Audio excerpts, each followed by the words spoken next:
can hear. I can hear. Good morning again. Good morning again. Good morning again. That's what I'm talking about. Good morning again. Y'all did pretty good with that. Y'all got that breakfast. I'm gonna let you have just a few more minutes to enjoy it. Are you enjoying the breakfast this morning? Now last year I had a lot of vegans and vegetarians show up. And I got all that food, but I ain't got to worry about it. Y'all gonna go back and eat it all, right? Yes. I don't throw nothing away. We don't waste. This is a great time to appreciate just everybody as we're preparing for our program to start. We got just a few moments to get in here. Where is Cannon? Is Cannon in here? Oh, she went to go get breakfast. Okay, when Cannon comes back, she'll be one of those that will be waiting to get started. Okay? And I'm just looking around the seats because we have people that can't find seats. So if you're saving a seat, it should be a jacket or something, so I can start seeing other people as well. You found your seat, Mr. Allen? That's good. My mama found y'all waiting. My mama here. Yeah. She don't like a whole lot of attention. She ain't even gonna stand. Look at her squinting her eyes. Hey, Mom. I'm so grateful to have my mother here. Miss Gabby, would you just stand up just a minute? She said no. Just stand up just one second. Just 1 second. Get up, Kristen.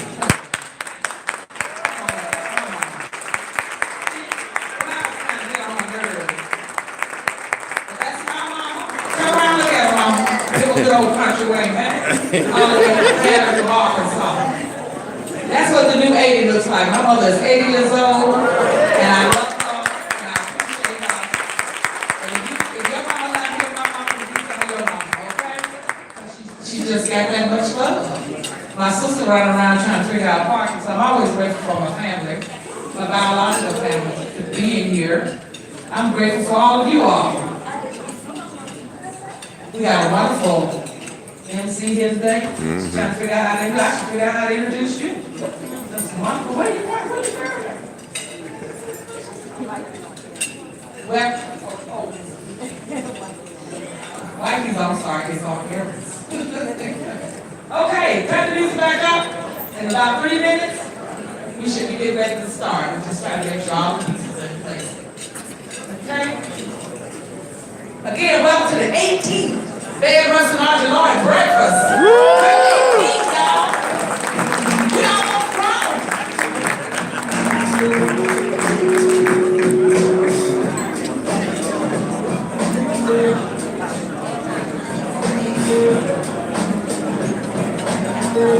Get some dancing, man.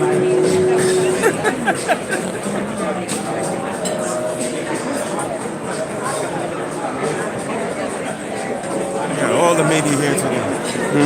So we got all the media here. That's right. That's right. It's the first time we streaming live on YouTube.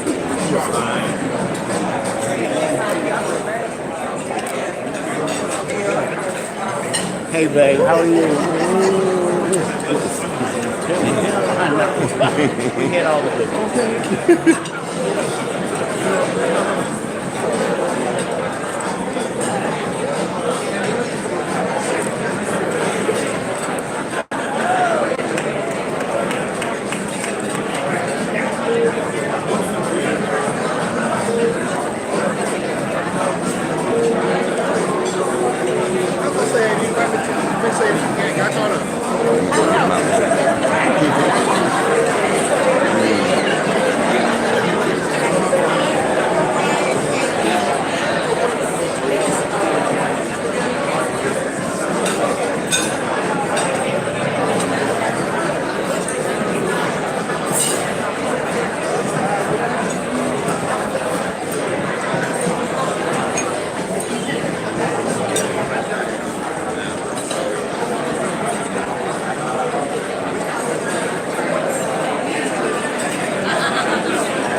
Yeah, there we go.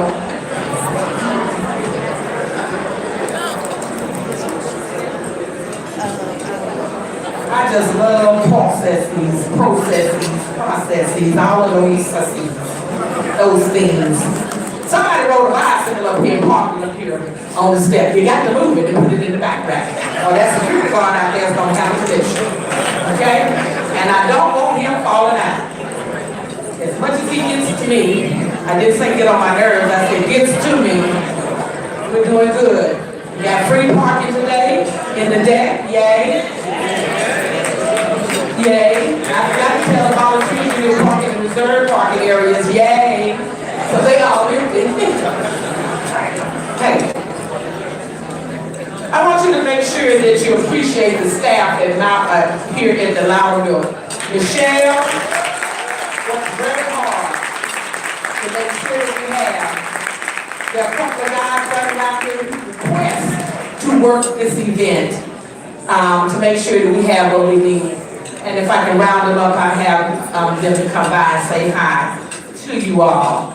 We should be getting ready to start, Craig. Come on up, Mom. I would like you to put it up.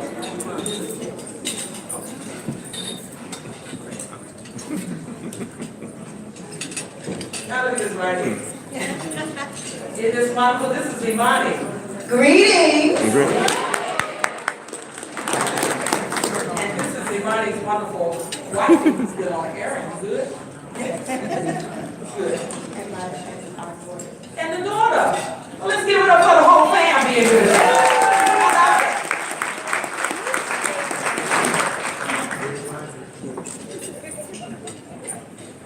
Okay, greetings everyone. I'm gonna come over here so I can see you. Cause you look good. Some of you look extra spicy good too. Like when you get that biscuit with the maple syrup on it. Some of y'all look like a biscuit with maple syrup.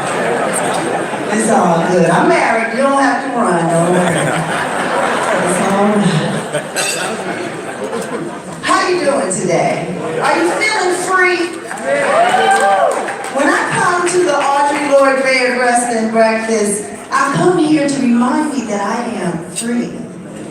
So I am tasked with emceeing today, and I want to start you off with a poem. Is that all right? Yes. It's called Free Being. I'm working on being a free being because I'm seeing that being ain't free. I'm working on liberation amidst degradation, systemic oppression that seeks my regression. Beckons of physical retaliation on a daily basis, but I don't go, because deep down I know that while the laws are nationwide, they don't always apply to this side of blackness. We chant, Black Lives Matter, as Skittles scatter the pavement with young lives lost. Old to Trayvon Martin, because they be ducking this stuff they be starting, but we must never forget. See, I'm working on being a free being, but I'm seeing that being ain't free. Women are violated at 1 in 4, but we're still fighting unadulterated wars, while sometimes the terrorist sleeps in the other room, but they've convinced us that geography determines our doom. Then they be perpetuating that Jedi mind trick, while they building phallic symbols of a black man's. We must never confuse a personal rejection with a constitutional erection or verbal masturbation with authentic liberation. See, talk is cheap. Like if they call us the land of the free and the home of the brave, tell me, why is wealth still built on the back of a slave? See, I'm working on being a free being, but I'm seeing that being ain't free. Now I'm trying to live my life unapologetically who I am. Black woman, thick, voluptuously round. To the biggest hot and tight, but for exploration I'm not. Well, they say I got a pretty face, but my face is attached to my head to my body, and my body to my soul. See, I'm trying to hold on to my self-esteem, y'all, but this shit is getting old. We keep reliving the past and refusing to turn the page. Then they call me angry. I said, nah, this shit is rage. See, I'm working on being a free being, but I am seeing that being we, it ain't free.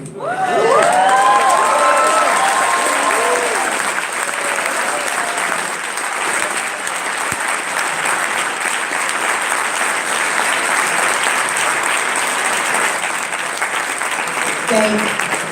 All right, so it's time to get started. You got fed. You know, you can't do nothing with folks until you feed them. So we've been fed, and now we are going to bring up the founders and co-chairs of the Audrey, Lorde, Bayard, Rustin breakfast. 18 years. I just want you to let that soak in. There's a whole lot of things that I can't do from 18 years ago. When you can keep it going for 18 years, that's something. Am I right? All right. So we're going to call up the founders of the Audrey, Lorde, Bayard, Rustin breakfast and the Southern Unity Movement. Now, I'm tasked with introducing them, and I did not bring up their bios because I've known them for like 20 years. But then it dawned on me as I was coming up the steps, I probably shouldn't say some of their stuff from 20 years ago, and I didn't bring the paper with me, so I'm stuck. So I'm going to say this. If you are in this room and you do not know these two revolutionaries, you have got to get your life together. Get your life together. Because this dynamic brother and sister are just amazing on so many levels. And they are always at the table speaking justice, speaking freedom, prolific writers and educators and speakers, and they are always committed to the work of freedom. And so without further ado, to welcome you officially to the space, please welcome Craig and Darlene.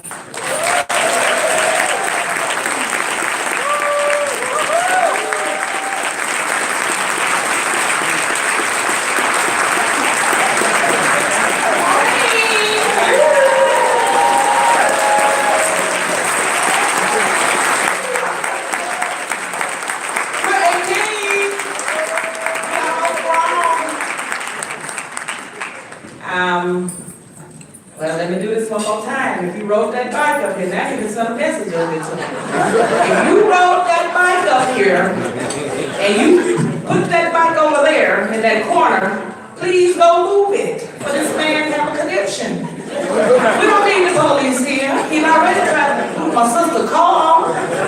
So, we don't need all that one, but please, respectfully.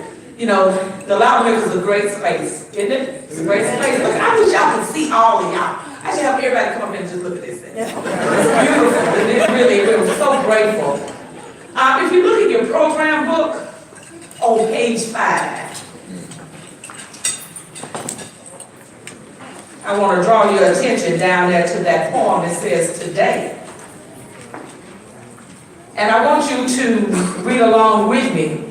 But now I'm going to say the first part, and you can say the second part with me. But when you say the second part with me, you got the meaning. So I'm going to give you an example. I'm going to say today is ours, and you're going to say, let's live it, not let's live it. You get what I'm saying? Okay. Chris said with energy. Today is ours. Let's live it. And love is strong. Let's live it. A song can help. Let's sing it. And peace is dear. Let's bring it. The past is gone. Don't do it. Our work is here. Let's do it. Our world is wrong. Let's right it. Ooh, I love this. Let me say that one more time. Our world is wrong. Let's right it. The battle hard. Let's fight it. The road is rough. Let's clear it. The faith is faith asleep. Let's clear it. Let me try that again. Is faith asleep? Let's wake it. Today is ours. Let's take it. Today is ours. Let's take it. Welcome to the 18th Bayard, Rustin, Audrey, Lorde breakfast. Thank you. I know, let's take it. Let's take it. Y'all got louder on that one. All right. Well, the breakfast is really a continuance of a tradition. In 1997, we had a Bayard Rustin rally, and it was a handful of organizers out in the cold. Maurice, you remember those days? There were folks like Charlene Cochran, Duncan T. Where's Duncan? You remember those days? Our lost beloveds, Tony Daniel, Bishop McLani, were no longer on the planet, but are with us today. And they started a tradition of not only honoring Bayard Rustin, but also reminding us that as Black, queer folks, as LGBTQ folks of color, and as progressive-minded people, we were always a part of the social justice movement, even though we were erased from the history books that white people wrote, the history books that straight people wrote, that we were cross-erased and doubly, multiply marginalized. And so it was important for us to continue that tradition. When Darlene and I found ourselves, I don't believe in happenstance, in this instance anyway, as leaders of the Atlanta Gay Lesbian Center, we took it upon ourselves to take advantage of where we were, so close to the Marshall Islands site, to give our community a chance to break bread and share space. Hence, the Bayard Rustin breakfast started. But from the beginning, it was not only focused on people learning about the contributions, of that amazing freedom fighter. It was also about learning about and celebrating our own work. And that's a tradition that is founded in today. This year, our theme is what now? Where will you be? How many of y'all know about Pat Parker Home? Pat Parker Home, where will you be? Yes. Make some noise. Yes. Next year, this time, I invite a wider, more louder acknowledgement. In that, this is part of the work, is that we need to teach about legends like Pat Parker. She asked, so I must make assessment. Where will you be? Given the climate, given what is before us, given the struggles of our community, and the greatness that we see, how do you commit your energy in the time that you have, literally the time, the day-to-day time you have, and within the era that you find yourself? Take advantage. There's a reason why you're here. And so we ask you to reflect. It's not about fully answering the question today, but really meditating on it, reflecting on it. And we're going to encourage that. Whether you are new and just wondering how to get involved, or you're a seasoned veteran activist, the question applies. So, we celebrate. We celebrate another year that we are here. Can we just give ourselves love and appreciation for that? And gratitude for being here. Because we know that we had losses. There were a number of folks, and I know people personally in the room, and I've had losses as well. But let's have them, as long as they're in our hearts, then they're with us today. Yes? All right. So we're going to continue to celebrate. What now? Where will you be? We ask that you answer that question, address that question in your mind, in your heart, in your soul, at your table. It's not just about what happens on stage. I want you to be present for what's at your table and the discussion there. Be present, be full, be connected. All right? All right. I love y'all. No, Mine.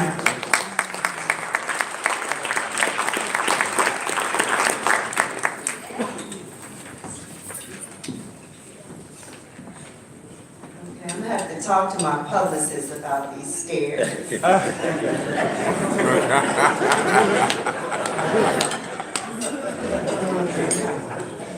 Anyway, so I love that we are today. It's going to be some interaction with you later in the program because so many, I feel grateful to be here. Do you feel grateful?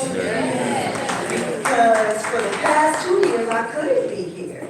And so as we look around the room, just take a look around the room, to see who's in the room. I know you've been wanting to do that anyway, so now I'm giving you a reason to look around. And see who's here, but most importantly, I want you to think about who's not here, right? And why that person is not here. And maybe there are ways and people that we need to reach out to and just say, are you okay? Amen. Is there anything I can do for you? And when you ask if they're okay, be prepared when they say no. I'm not okay. Right? We have to remember that. So today we have greetings from the mayor's office and other dignitaries in the room today. And I want to call you all up. From Mayor Keisha Lance Bottom's office, we have Meak Brown, and from Fulton County District 4 Commissioner Natalie Hall. Remarks from Representative Park Cannon, District 58, if you will all come up.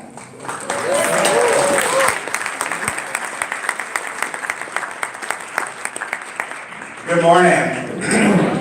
My name is Malik Brown, and I serve as the LGBTQ Affairs Coordinator for Mayor Keisha Lance Bottom and for the City of Atlanta.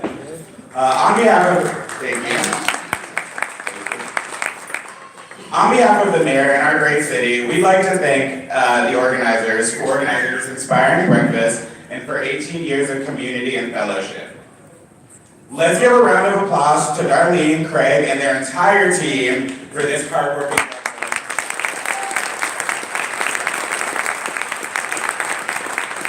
If you don't know, Darlene and Craig both serve on the mayor's LGBTQ advisory board. And with that, I also want to recognize my colleagues from the City of Atlanta and members of the Mayor's LGBTQ Advisory Board. If you're in the room, can you please stand?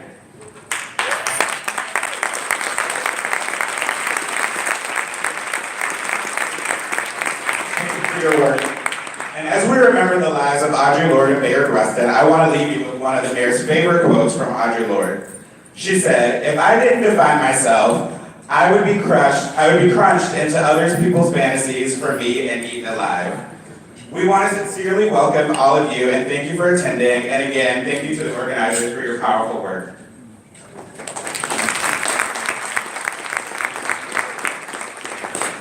Thank you so much, Malik. Thank you to the commitment that Mayor Keisha Lance Bottoms has made towards ending HIV in Atlanta, which is new. If you have not heard about the work that we're doing, please do plug in with the Mayor's LGBTQ Advisory Board.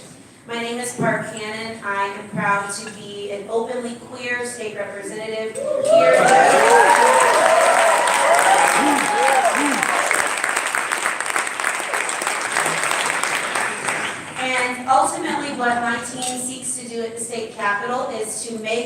more inviting for us to come and to share our stories. We have been working on commending members of our communities as well as pushing legislation that helps our communities. But I am doing an all call today. I am really asking y'all to show up at the state capitol between now and April.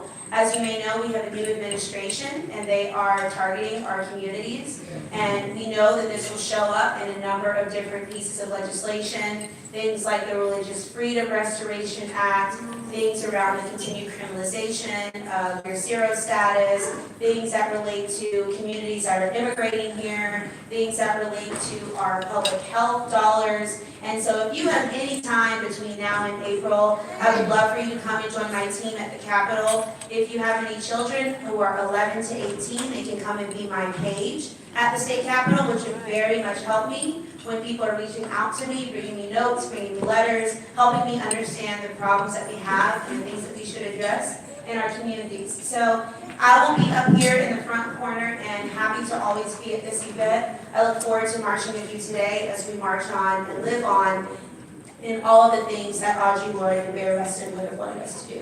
Thank you again.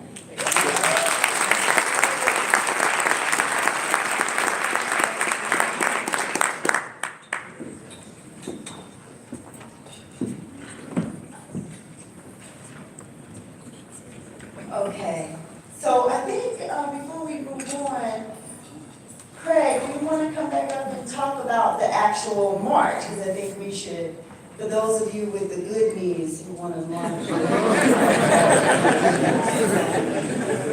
Good news, reminds me of good news. So, the march was founded, as I mentioned earlier, to have the opportunity to connect before the march itself. The breakfast was created in that regard. So we will be concluding our event 1 o'clock, give people the time to go to the lineup site for the MLK March. So that lineup site is Peachtree Street in Ellis, roughly 4 blocks from here, 4 or 5 blocks from here. So for those who are wanting and willing to participate in the march, we'll also have volunteers to help direct folks to the march. I'm not sure if I need to check in with some of the folks, see if we can get some rides together. But if you want to participate, please let us know. We'll have a contingent there. The march is scheduled to start at 2 o'clock. It never starts. Y'all not going to be having me here the crazy.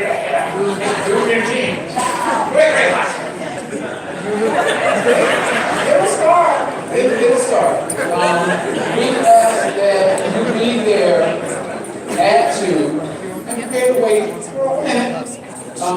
I don't want this to be the first year that it starts on time. Days, the career, it's a very welcoming march. It always has been. Well, for years it has been. And it's very welcoming of our presence. They want us here. And so please, for those of y'all that are willing and able, join us at the march following the breakfast. Thank you.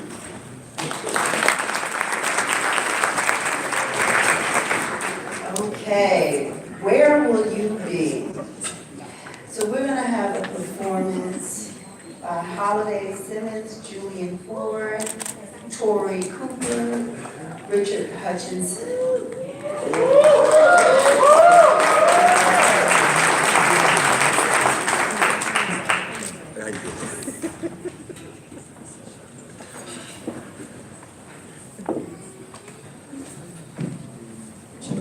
Check. This is for you, Audrey.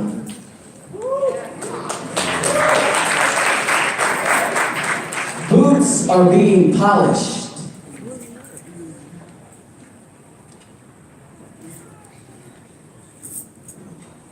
Trumpet players clean their horns.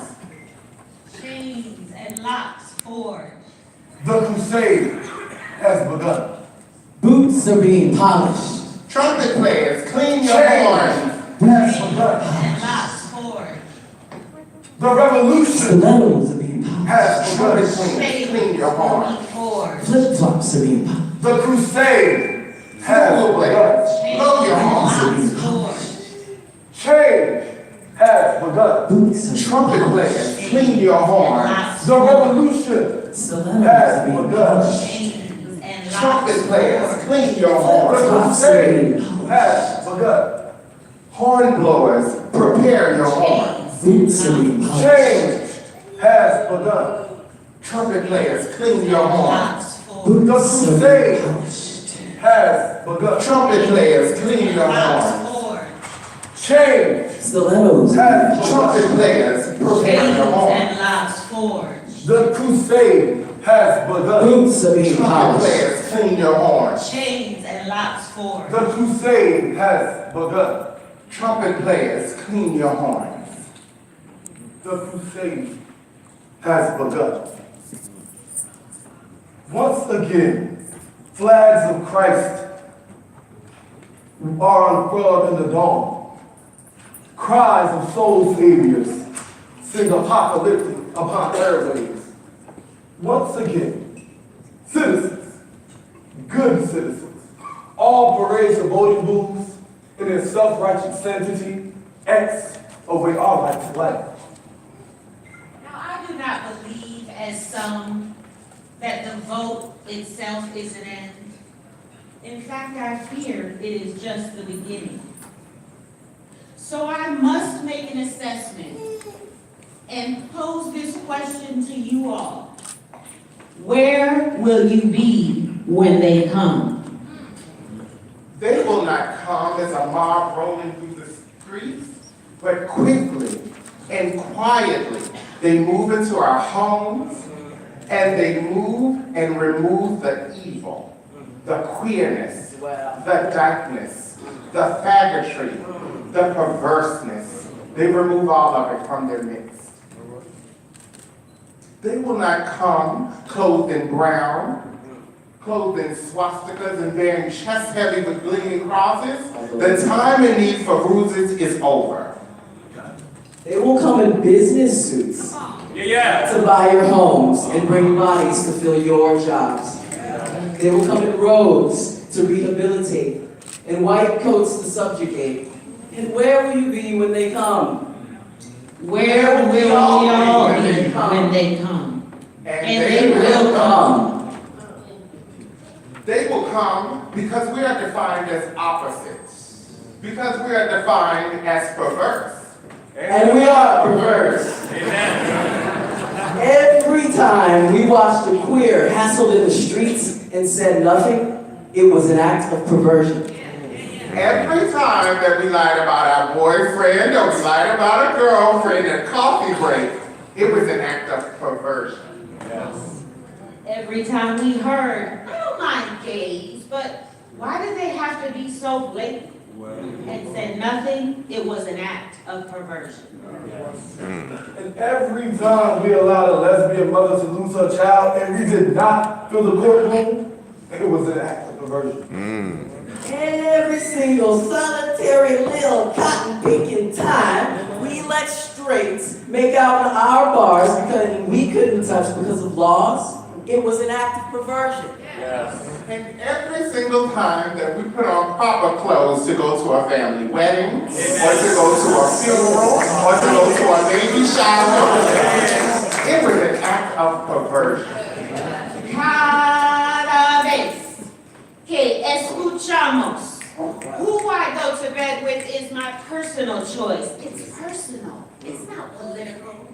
And we said nothing. It was an act of perversion. Food. Girl, each and every time we allow our straight relatives to bury our dead, to bury our trans sisters and our trans brothers, our gay brothers and our gay sisters, and we said nothing, or we allowed them to push away our loved ones, it was an act of perversion. And they will come. And they will come. And they will come. And they will come. And it won't matter if you're homosexual and not a faggot, if you're a lesbian and not a dyke, if you're gay and not queer, if you're liberal and not radical. It won't matter. It won't matter. It won't matter if you own your own business. You stop there behind the CVS on Boulevard. All right. It won't matter if you get an SSDI check, if you get an SSI check, if you're broke, if you're rich, if you're a silver spoon baby. It won't matter. It won't matter. It won't matter if you're African, diasporic, Chicano, indigenous, Asian, mixed race, or white. It won't matter.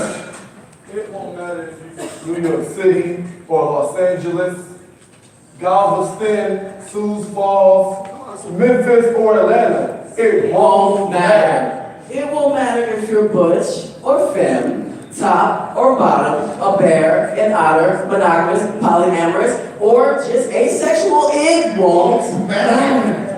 It won't matter if you're Catholic, Buddhist, Baptist, Holy Ghost filled with the blood of Jesus. Agnostic, atheist. It won't matter. They will come. Decatur to Douglasdale, East Point to East Lake. That's right. To Midtown, Bankhead to Buckhead. Yeah. To your front room and all of your closets. They will come for the purpose. They will come for the purpose. And where will you be When when they come? Where will you be? Where would you all be? Where will you be? I want to know, where will you be? Where will you be? Yeah.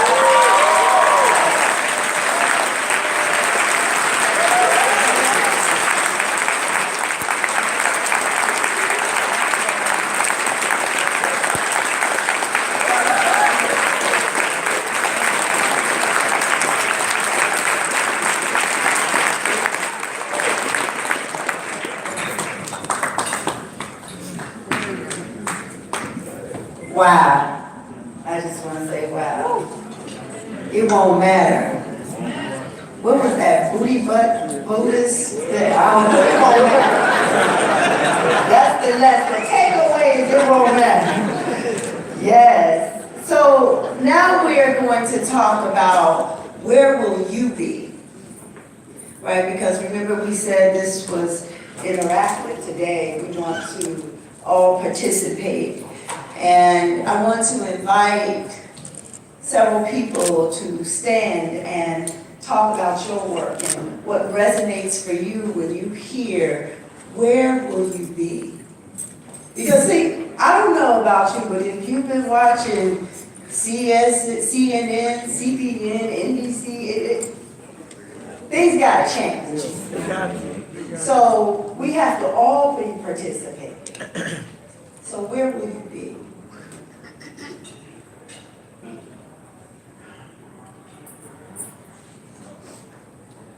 That's a real question.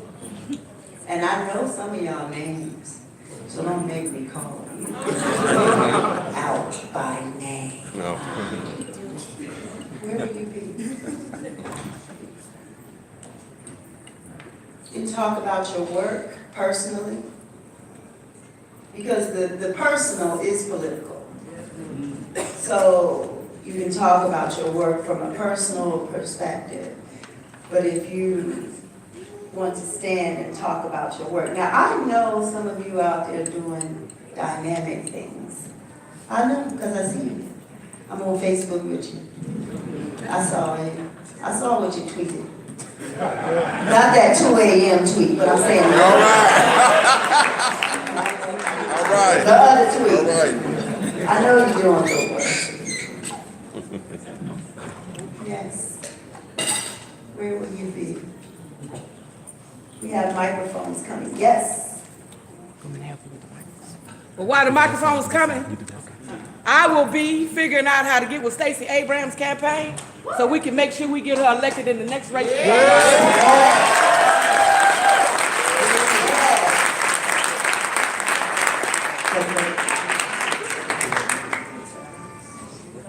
So, you want to say your name? Yes. I'm Lisa Cunningham, native of Atlanta, and I'm just so thrilled to see this amazing crowd here today. And that message really resonates with me because I've been in the film and entertainment industry for many years, and where I was apathetic. Where I was hidden in plain sight, and inside of this heteronormative world that I was a part of the problem. And so one day I realized that I had to then step out of those shadows, and because I had a voice and I was a part of a community that I could influence. So I call everybody that's here, but more importantly to call on other people that are in positions to understand that if we don't make a change from within those sorts of arenas, in the misogynistic, entertainment world that I'm a part of, that it's not just about activists. And I always thought I'd never call myself an activist, but now I don't want to say I am, because I know that burden is very, very heavy. But I now just realize that where will I be is right here from now on. Yes. In all honesty.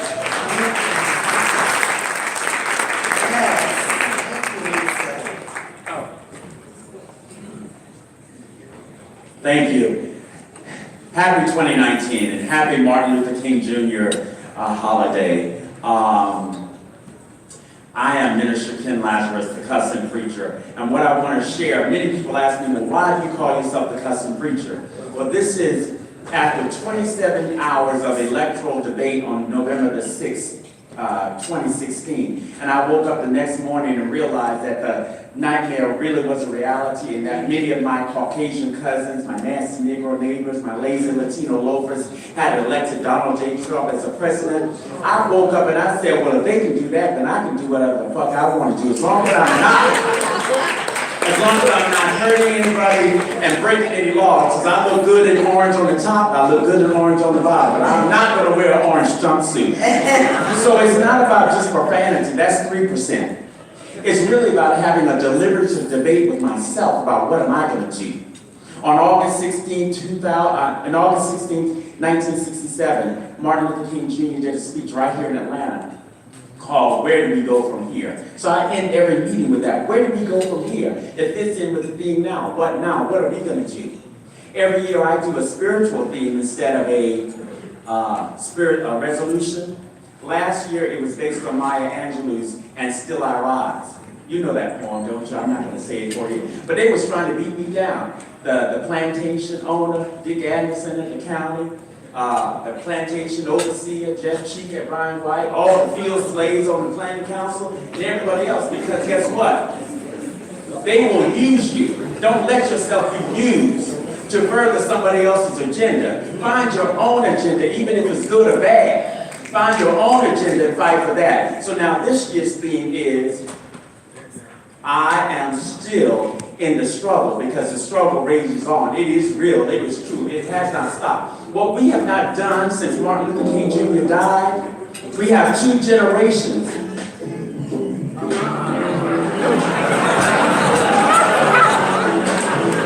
I got the mic, so turn the mic off. So, 2 generations of people that have not done it. So let's all be in it together. So I invite you.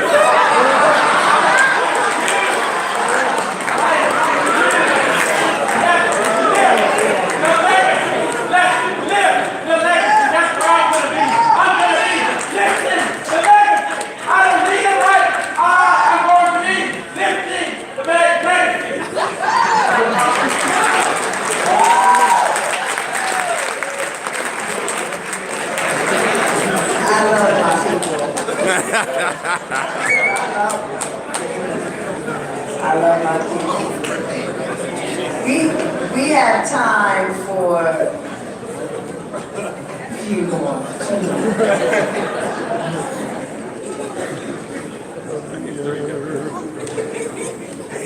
Where will you be?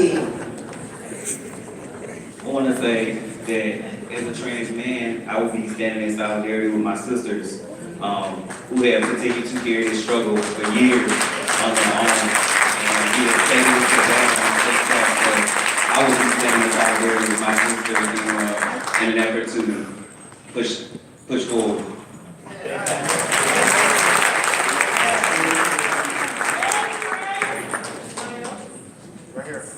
Where will you be? And as the mic is passing to you, once again, please know I love you. I love you. I do. But you have 1 minute. Hello, my name is They love you. Correct. Love Me Baby. How you doing? My name is Timothy Webb, and I'm where I'm supposed to be. I'm supposed to be here today. Although a lot of challenges happened before I actually came here today. And you know, the owners or the founders of this will speak to this. You know, to get people to realize why we're in the house is more important than why we should be in the house. And a lot of times we fight back and forth over little things where we should really be just coming together and figure out how do we do this? How do we actually move the needle? My part in this moving the needle is to make sure that we let everyone know there is a march to happen after this breakfast. Come, show up. If you're able to walk, like the lady said, if you're able to walk this march. Show your face, show up. Stand with all of us so we can make a difference. Because without y'all, it won't be of us. Okay? Yeah.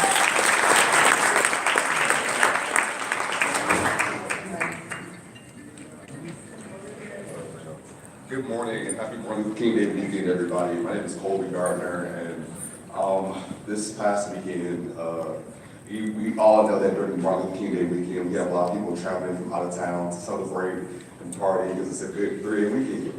But there's a great organization in Washington, D.C. called Buck Hunter. Excuse the language, but it's really called Buck Hunter. And what they've done through the sheer power of social media, keep in mind, I'm an extreme advocate for nonprofit organizations, and what they do is they go on social media and talk about the statistics around hunger. The fact that 1 in 6 Americans are currently facing hunger. The fact that here in Atlanta there are 2,000 homeless people sleeping on the streets each day, and about 28% of them are LGBT youth. We have to raise awareness around that fact. So what we did is we went on social media, we said, hey, $5 would feed a person facing hunger here in the city.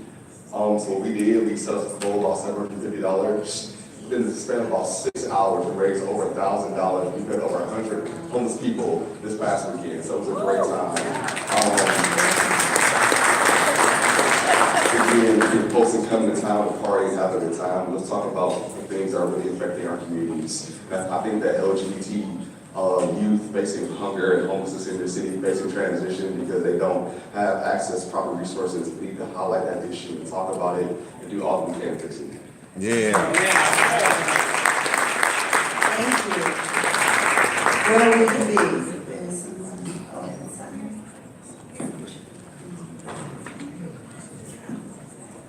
Oh, that's someone.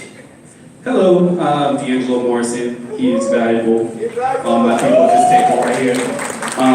Ditto to the brother over here who fed the homeless this weekend. We did the same thing just yesterday. So ditto to you, and let's collaborate in the future.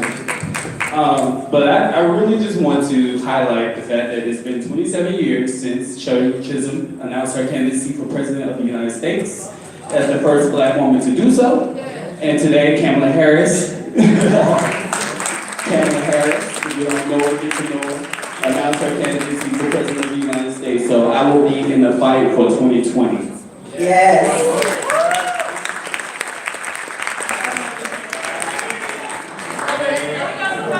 Okay, I see you. Good morning, I don't know if y'all can hear me.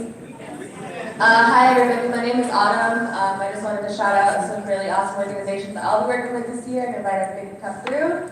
I'm with the National Domestic Workers Alliance, so that's mainly caregivers, anybody who needs care work from nannies to stay-at-home parents and guardians to just people in the CNA, RNA registered nurse field. Please come out, please join our coalition. We have a We Dream with Black chapter in Atlanta.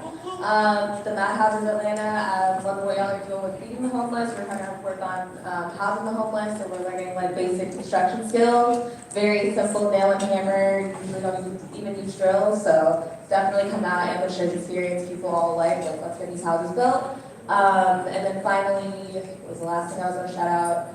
I guess SNAPCO and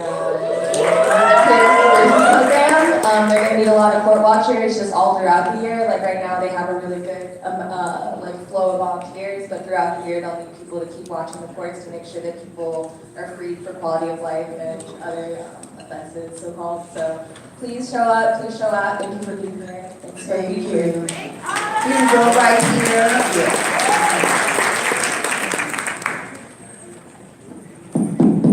All right, greetings and blessings. My name is Nikki Roberts, and I am the Atlanta Organizing Fellow for Southerners on New Ground. Shout out to Song in the house. I see some song members. But also, it's not about organizations or who has a corner on the market on things. It's about synergy. It's about the collective freedom and the liberation movement is made up of many networks, right? We need each other. And so, I did a decade inside. I did 10 years inside of prison. And so the numbers tell me in Georgia, I'm not the only one who did time in here. You don't have to raise your hand, you don't have to shout out. I won't say I recognize some of you.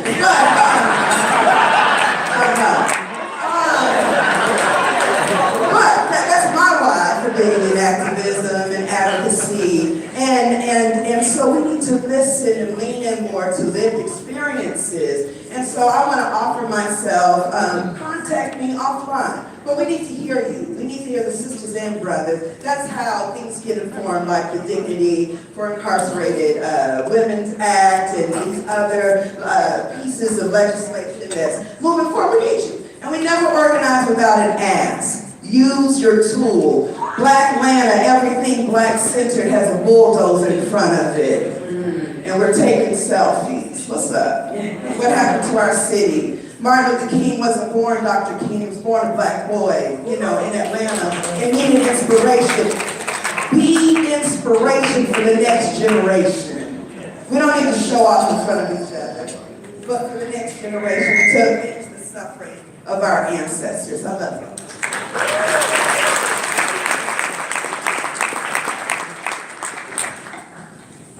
And where will you be? That's the question. Take some time out and read that poem by Pat Palmer.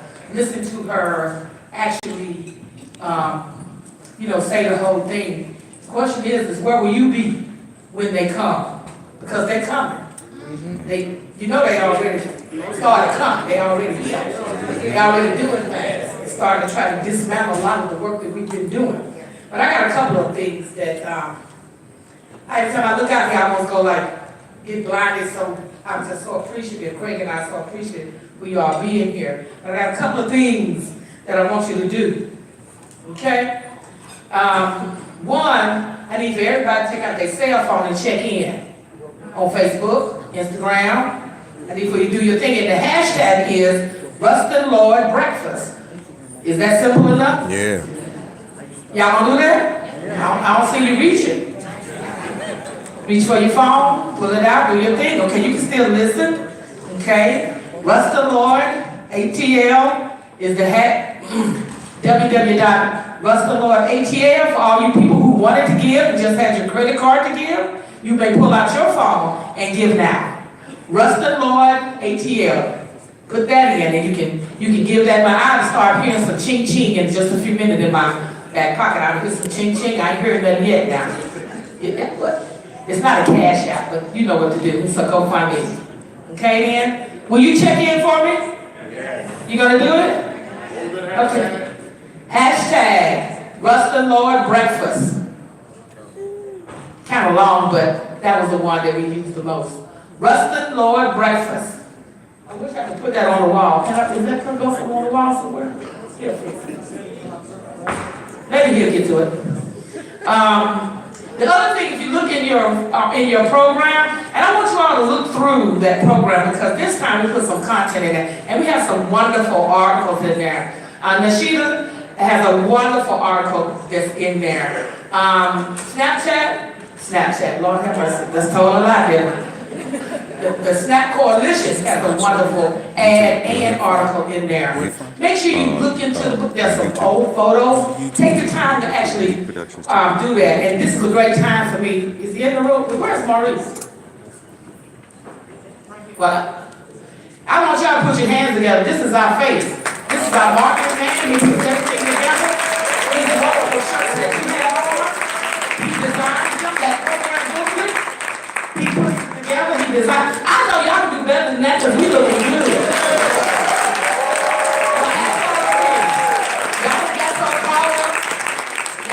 Y'all know how I roll. They said, come on down and sit down, but I got to do this.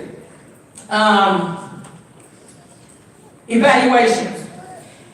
I want to appreciate Zabby. Where's Marianne still in here? Marianne is in the back there. It is so important. You can give it up for them.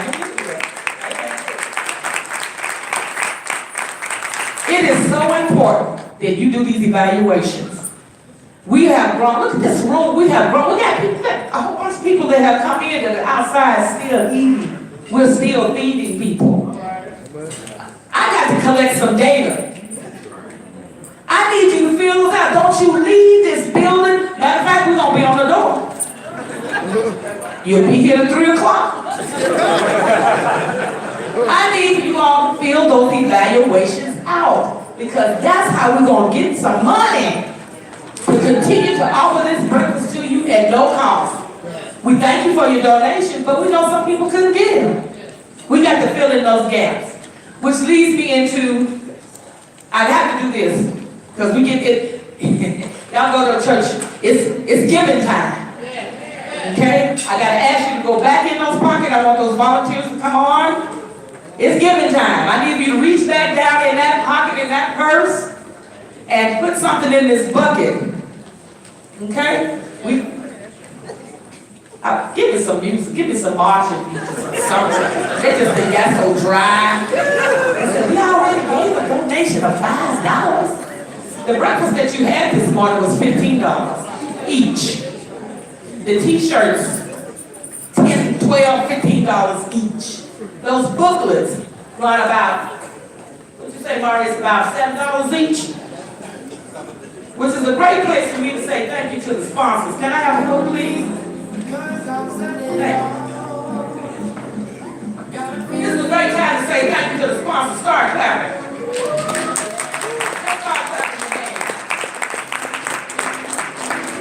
I want to appreciate the people who came on board who have never done this before. If you're in here, stand to your feet. And the first one is going to be the Solutions Not Punishment Coalition, the SNAP Coalition. I called this chick on one time, and she said yes. We had already planned to give, we just wasn't sure what to do. Stand and let me appreciate you. This is one of our sponsors. This is community working with community. Okay? I also want to appreciate Impulse. Impulse has been around a long time, but this is the first time they come to the table with a little money. We appreciate you. I'm going to give y'all a chance to clap all up. I got to acknowledge AARP. AARP stepped up their gang and they increased their sponsorship. And they all wear these red shirts. Thank you, AARP. And if you don't volunteer, that's a wonderful organization to volunteer. You're going to get to hear from all of them. But I got to say thank you to them because I called them. I got to say thank you to Jeff. Jeff Graham. Oh yeah, Jeff. He helped me call the house together this morning. Jeff stepped up his game from Georgia Equality and really gave us some good support this round. I always got to appreciate Bert Skelly and his crew with the Atlanta Friends Meeting Social Concerns. The Health Initiative, Philip Rush. I got to say thank you to Chef for answering the call. I got to say thank you to Fulton County Board of Health, the AIDS Health Foundation. I got to say thank you. The city of Atlanta is coming on board. Yes. We're working with them. And as soon as I can figure out how to get to that website, I'm gonna get that money. I sure am. I gotta say thank you to Atlanta Pride for the special grant that we got for this. Atlanta Pride, you still around here? Yeah. You still around here? Oh, right there on Facebook. No, I forget. Oh, and the next one is Gilead Sciences. We really want to thank them. This came through just 3 days ago. So we were able to get them in. So I want to say thank you to Ann, and of course you're going to give some more for them. But I have to tell these people thank you. All my sponsors, stand to your feet. All the sponsors, stand to your feet. Tracy, where you at? Tracy? See me before you leave. We have a special shirt for you all. Just an appreciation for us to say thank you. We're 18 years old. Some of you all out here know somebody who can give. And I'm talking about give me $1,000, give me $5,000, give me $10,000. Because The breakfast, we're preparing for when we turn 20 already. It's gonna be bigger, it's gonna be greater, we're already working on it, okay? Y'all see this right here? We're gonna double it. We're gonna invite all the people who have ever come back to the breakfast. To all my sponsors, now at this time, I want you to stand on your feet. I can't, you with the staff people, stand up there. Okay, then you said, wait, come on. Let's give all of our sponsors a great big hand. Stand to your feet and appreciate them. Y'all are too dead for me. What's the matter? Y'all like me? What's wrong with y'all? Stand on your feet. Stand up, my feet hurt. You gotta think about your ancestors. You gotta be glad you got the feet. All right then. Thank you again. Did everybody check in? All right then, did everybody get a chance to check in? Did nobody ask me to give? Did they?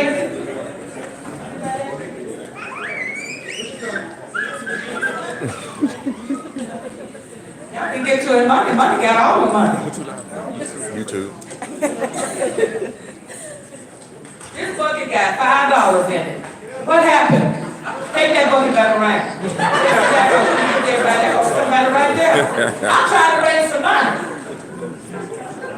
Where you go? How do we give online? Go to Rustin Lorde ATL. You'll find our GoFundMe page right there. Oh, .com. I keep saying something else. Okay. .com. RustinLordeATL.com. Because we got to move on. They telling me to move on. But I got to get some money. Is there some more money in that bucket now? Don't send these buckets back with $5 in them. Come on, put your money in the air so they know what you want to give. Come on. Nothing in there, honey. We need some. Miss Tracy said, ain't nothing in that bucket. What happened? They just say, I gave them the dough. Listen, I appreciate everybody's spirit. Mama, you all right down there? They keeping you good company now? Crystal? If it's your first time to the breakfast, raise your hand. You get another super welcome. All right? I'm getting down for it, right? It's hard when you have to kick the boss off the stage. You have to do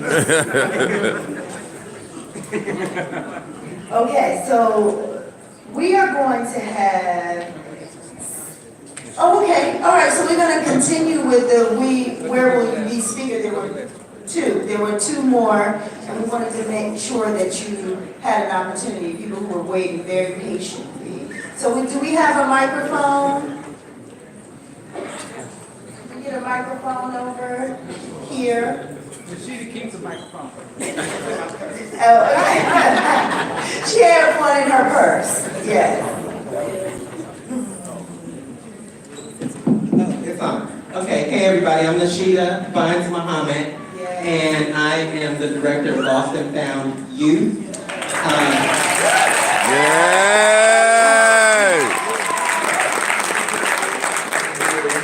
A few folks already talked about homelessness for LGBT youth. This night, an estimated, just below 1,000 of our kids will sleep on the street. This week, temperatures are expected to be well below freezing. And this is the kind of weather that people die in. Thanks to the Rush Center, the living room, and Lost and Found Youth, we have partnered to host a warming shelter at the Rush Center beginning at 6 and going until the morning every day. Once the center closes, folks will be transported back over to our youth center in Midtown. So they'll need food, they'll need blankets, sleeping bags, anything that you can think of that might help these kids get a nice warm night's sleep. It's at the Rush Center. Please feel free to stop by while they're open and bring donations. Thank you. LNFY.org, ways you can give, ways you can support. Visit us on the web. Thank you very much.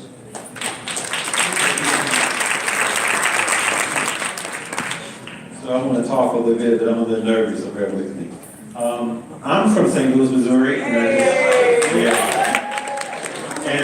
I just recently moved here 2 years ago.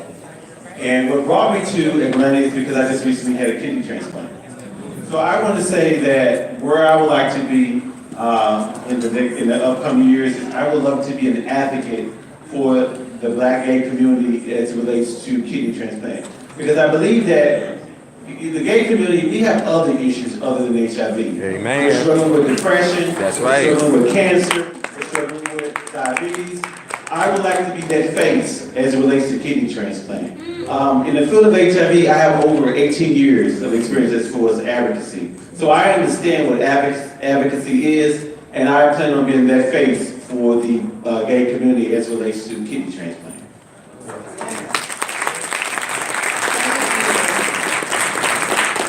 And thank you. And you know, if you didn't get a chance to speak, just remember that we want you to take away where will you be and really think about it for yourself. And I also want to add this, that whatever we think of in terms of activism and being revolutionary for what we need now on a macro level, remember that that same thing is true on a micro level. Because sometimes I've been, and I know this will resonate with some of you, I've been in spaces and places like these and events, and everybody has dreadlocks down to the back and Black Lives Matter, and then you get in the elevator and your brother and sister is standing next to you. Okay. Turn that mic right there. Okay. So you know, that's also where the revolution begins right there too. It begins in the elevator. When we pass each other on the street, when you're standing in a store and you notice the microaggression against your brother and sister and they get out of line and you step up to pay for something still. Okay, I'm not talking about you, I'm saying the people out there, those other people that do that. So we have to know that where will you be is not just for activism on the macro level, it's the micro level as well. So we are now going to have Seven Jackson, who is a hip hop activist and an event organizer. He's here saying a few words on behalf of Ed Duda from Gilead Sciences, the food sponsor. So Seven.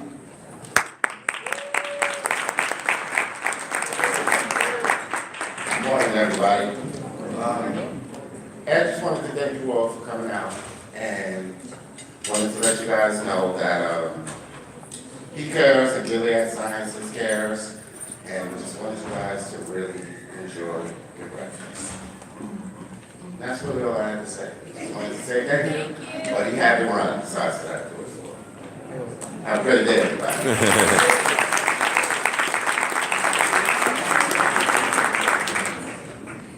We have to give another round of applause. The food sponsors now. Come on.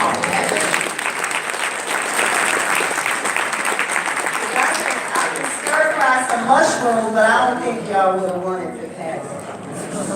We have to have a food sponsor. So now we are going to move into the angelic troublemakers.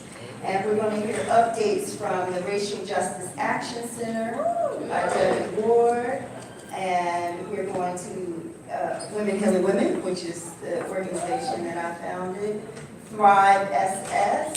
And so you all could come up to the stage, and I will start by talking about Women Healing Women, just to say that you know, we cannot continue to teach misogyny to boys, or hypermasculinity to boys and chastity to girls, and then send them out in the world and expect that to go well. You know, I have been very disturbed watching the R. Kelly conversation, and disturbed not only by men but by women.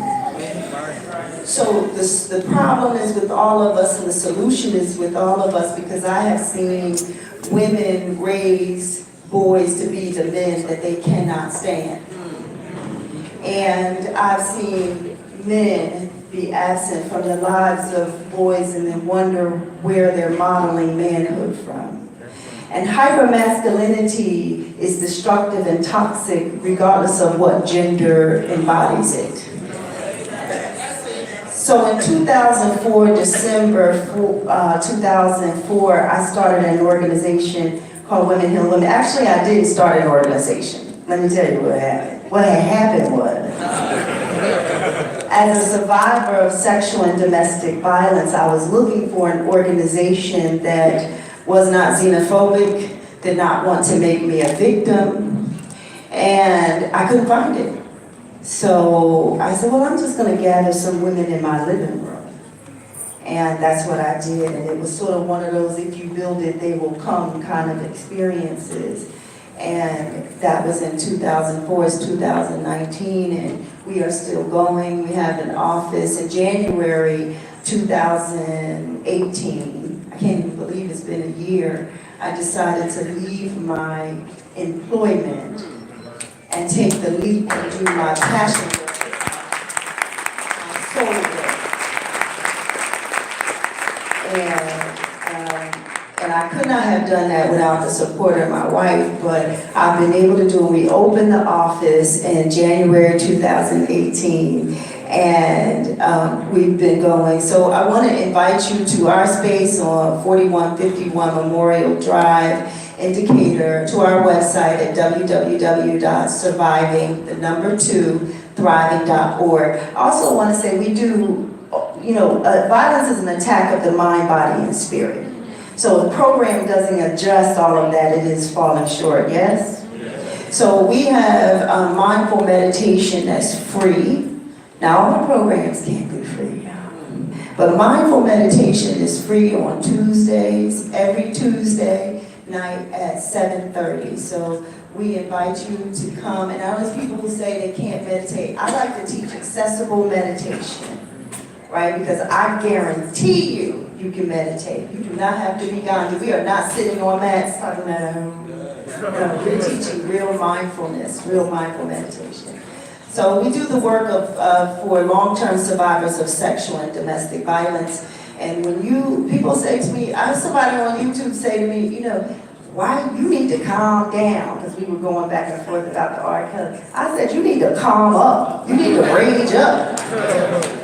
Why are you not disturbed when folks are urinating on folks in traffic? Why is that not outraging you? What's wrong with you? Don't get me started. Anyway, I'm going to pass it.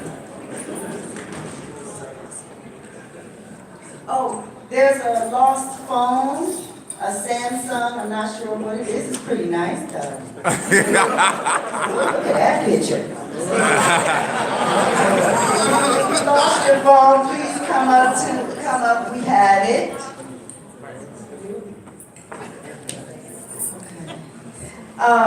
So let's have someone from a Racial Justice Action Center.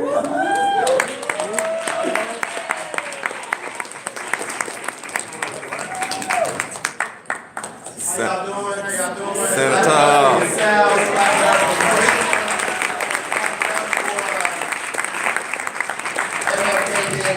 For Audrey, Lorde, Bayard, Rustin, right?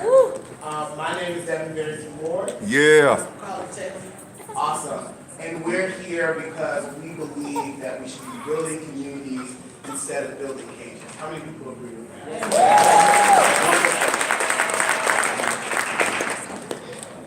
Wait, we got a few slides for y'all. Perfect. All right. So, who are we? Communities Over Cages, Close the Jail ATL. The first organization is Women on the Rise. I'm going to let Carla talk about Women on the Rise. We are Women on the Rise, and who we are, we're a grassroots organization led by women targeted and impacted by the legal system. We're funded and directed by Ms. Marilyn Wynn.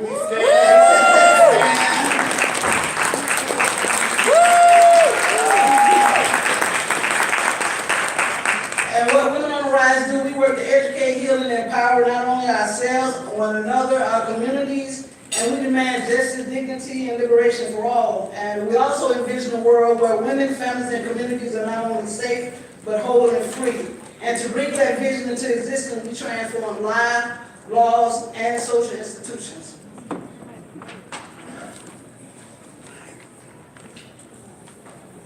next organization is Racial Justice Action Center, led by Sochi Rivera. If you would stand and be recognized. And the Racial Justice Action Center builds the grassroots leadership, power, and capacity of marginalized communities to win political, economic, and social transformation in and around Metro Atlanta. Racial Justice Action Center engages in transformative organizing, which includes extensive leadership development, strategic campaigns, policy and advocacy, movement building, all in order to advance a vision of a radically restructured society where justice exists for all people.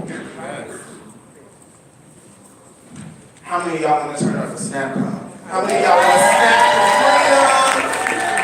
SnapCo is led by my sister, who is not here with us today, but her presence is felt. Tony Michelle Williams, who is the director. So I'm sure she's watching somewhere on live, so clap it up and say, we love you, Tony Michelle. The organization is also led by Ashley Shackelford. Ashley, would you stand for us and be recognized?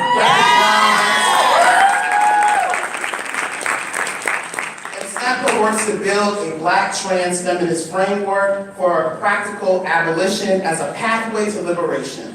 The solution is not punishment collaborative, it's a Black trans-led, broad-based collaborative working for a new Atlanta where every person has the opportunity to grow, thrive, without facing unfair barriers, especially from the criminal justice system. And shout out to Ms. Dee and shout out to Legenda.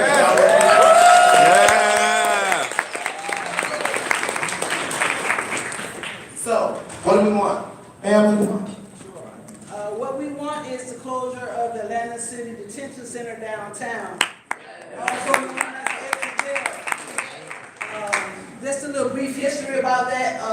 I'm a native of Atlanta. I'm also formerly incarcerated, so this is very near and dear to me. That building was built in around 1995-96, and it was built in order to house the homeless and during the Olympics. So what we want to do is get rid of that because we don't want that to happen again. Because we know the Super Bowl is coming up. So also, if you see people, if you see APD doing things that you know is harassing the homeless folks on the street, make sure that you put your body in the way. Make sure that you stand up for justice. Make sure you let that person know that they're not alone.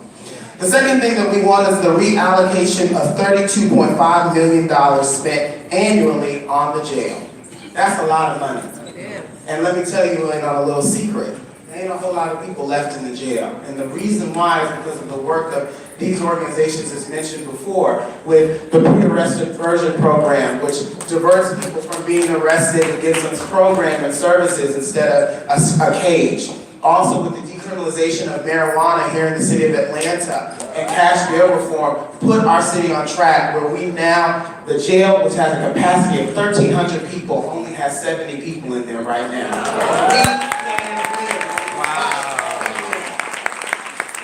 And the third thing that we want is the repurposing of that giant facility into a center for wellness and freedom.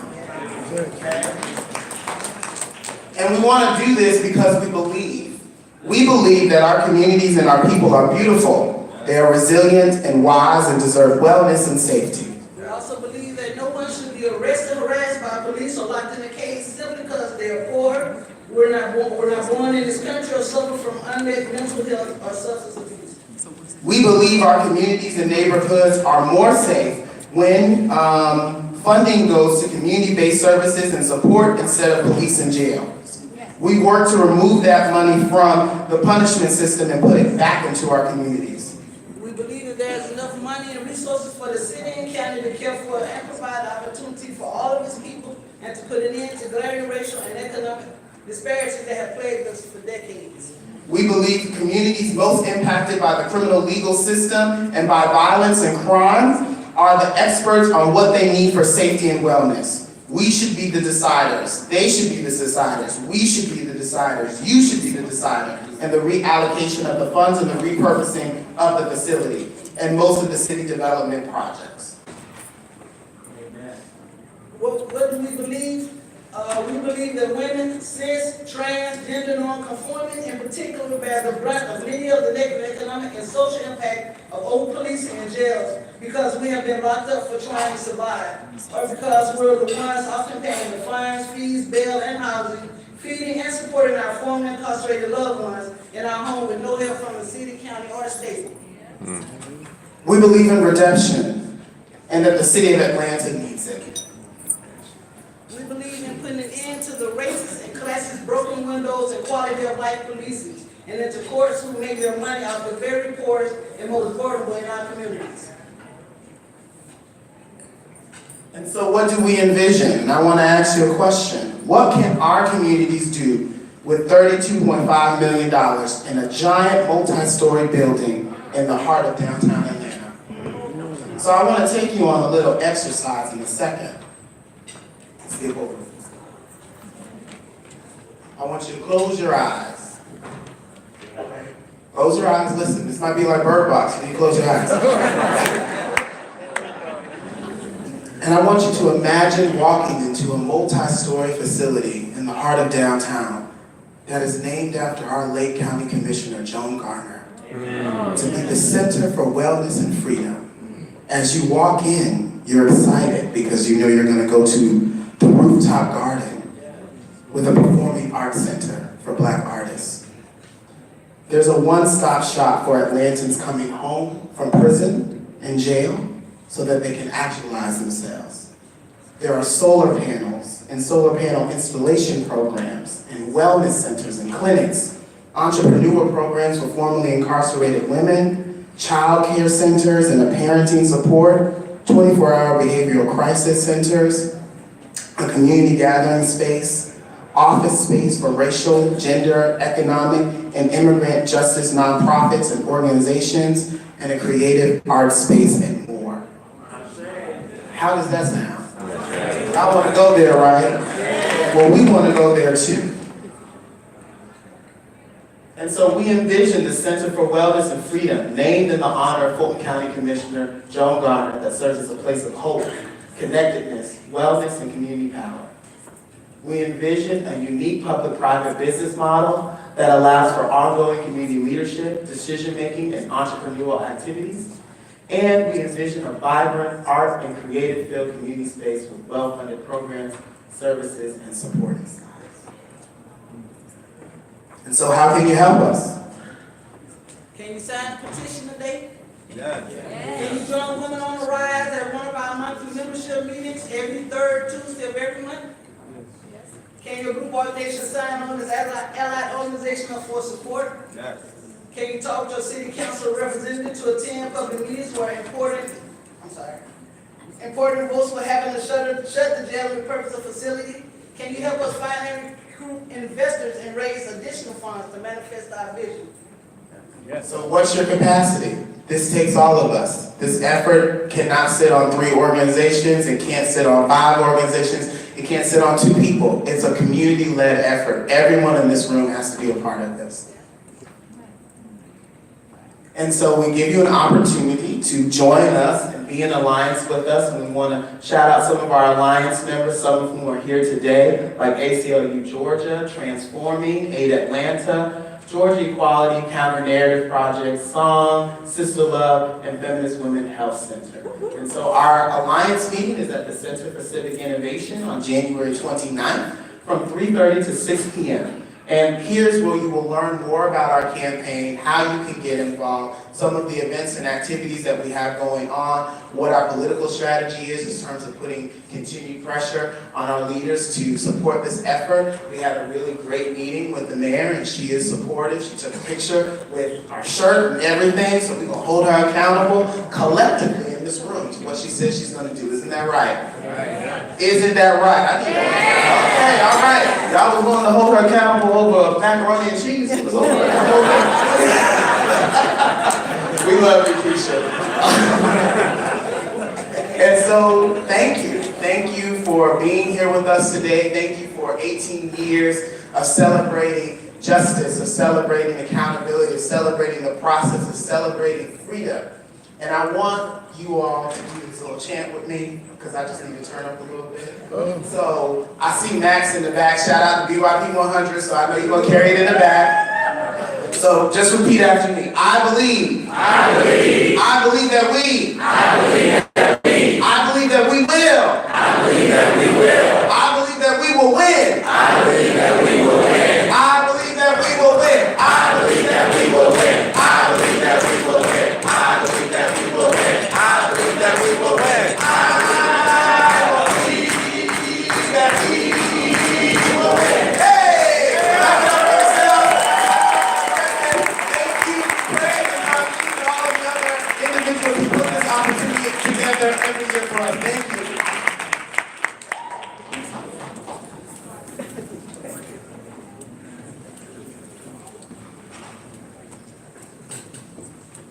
Greetings, greetings. Greetings, greetings. My name is Larry Scott Walker. I'm the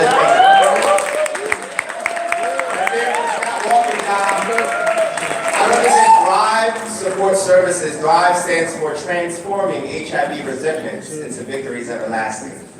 Transforming HIV resentments into victories everlasting support services. And I'm joined by some beautiful troublemakers, some angelic troublemakers. But we want to know, we want to engage you all as well, like Devin did. Repeat after me.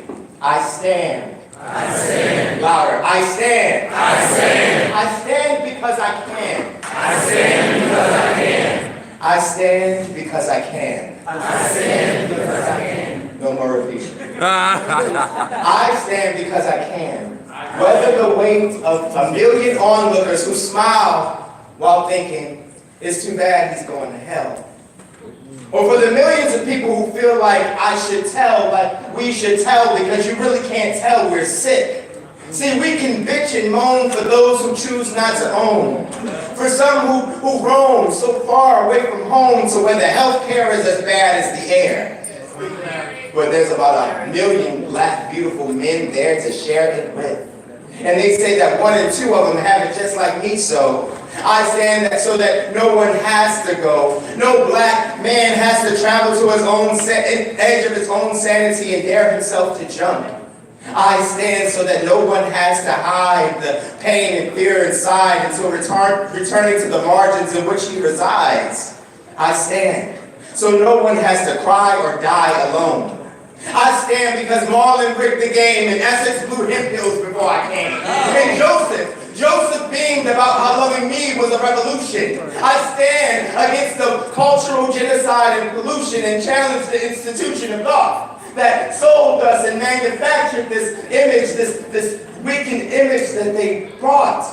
I stand because I'm the manifestation of a man who loved a man and saw that that was good. I stand. I demand. Because I should. Ashe family, I want to introduce you to the beautiful programs that I have coming up. No, just want to make a quick announcement. Yes. They are towing cars on Auburn Avenue, so if you parked on Auburn Avenue, you might want to head outside. Yes. Look at clock.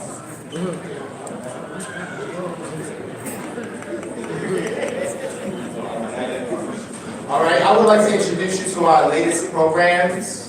We're going to start with Mr. Malcolm Reed. Thank you, Al. Good morning. I want to tell you about the Political and Social Action Network.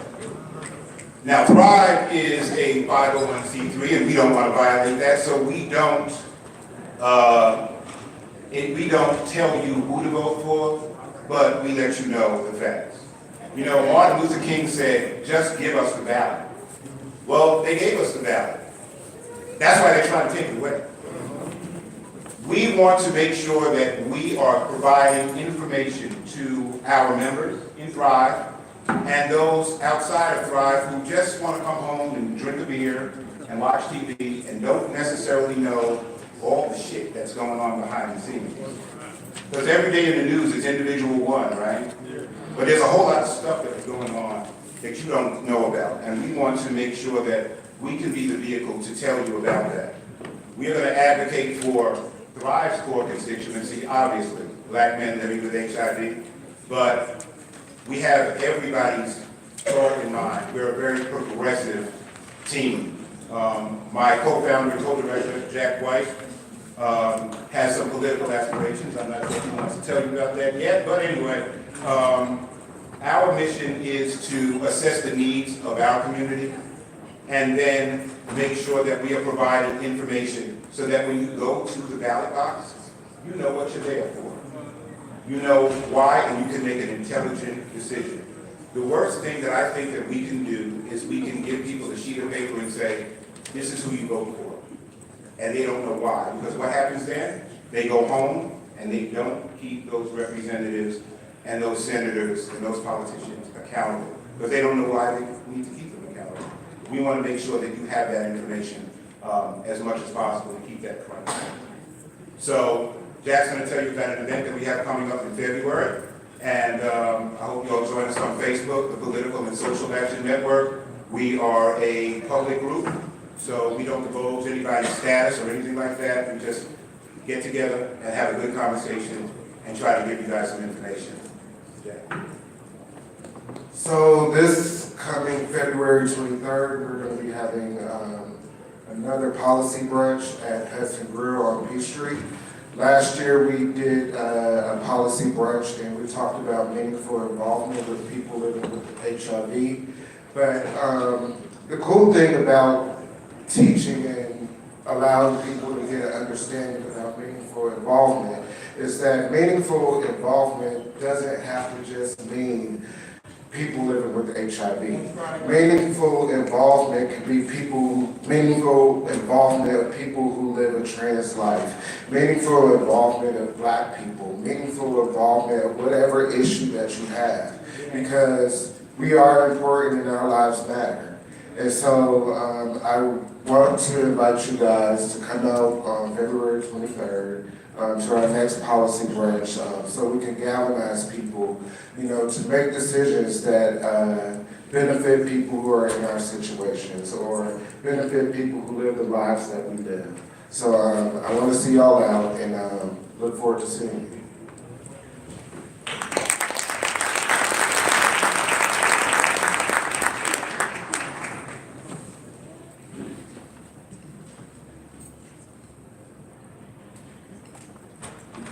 Hi, my name is Nathan Townsend. I'm from Philadelphia. In the house! I represent the Silver Lining Project, a project to benefit HIV-positive, same-gender loving men who just happen to be over the age of 50. Any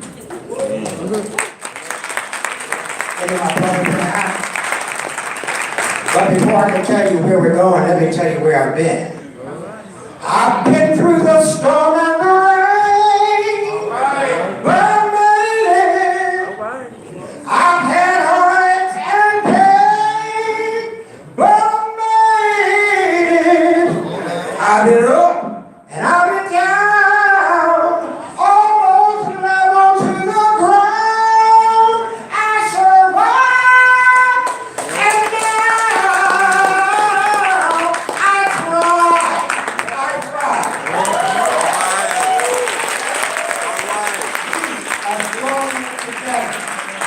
We are yesterday, today, and tomorrow. We have recovered and are still recovering. We've been through the storms, we've made mistakes. We are far from being perfect. We are fathers, brothers, and uncles. We are ancestors. We are the shoulders you stood on. We have paved the way. We are more than distant memories. We are survivors and overcomers. We are living longer, living better, living older. We are the elders. We are the Obas. We are the silver lining. We still matter.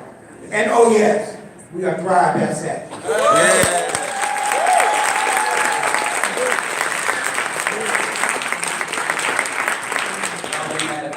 Mic for him. Well, good morning or afternoon, everybody. My name is Alfonso Mills. And as y'all honestly, Thrive SS is expanding and growing, and I'm here as the coordinator of a very new project that Thrive SS has called Project Griot. So if you all don't know, a griot is a storyteller from Africa that is charged with taking in all the information of the tribe and passing the information down to the next generation. So we have a new project, as I said, called Project Griot, where we have taken 5 amazing, beautiful, young black men living with HIV and 5 of the highest rates of new HIV cases in the South. And we are filming them to talk about their stories and making a documentary. So y'all, Thrive SS is about to be on TV. We're winning an Oscar, in case y'all didn't know. So, but I actually want to introduce you all to the castmates that we have here. Forgive us if we're a little teary-eyed. We just had to say see you later to our representative from Baton Rouge, Isaac Hilliard III. So round of applause for Isaac.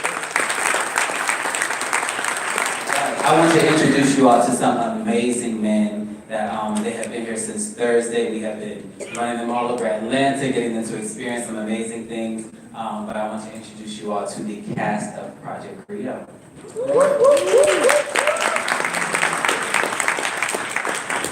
Hello. My name is Bryson Richard. I hail from New Orleans.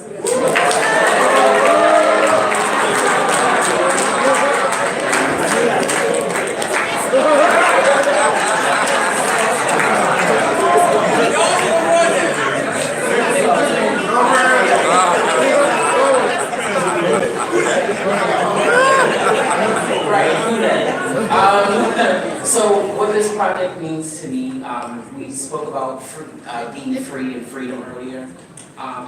This project is it's now allowing me to actually take that mask of shame that I had for being HIV positive. I can take that off now. I can tell my story. I can be free.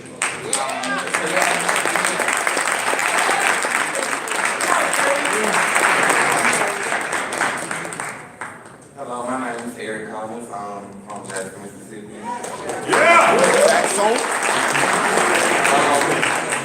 This project means for me change, not just change within myself, hoping to at least change.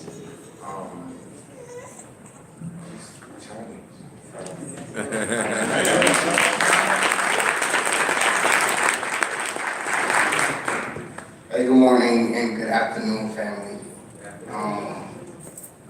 My name is Lamar McMullen, and I am representing Miami, Florida.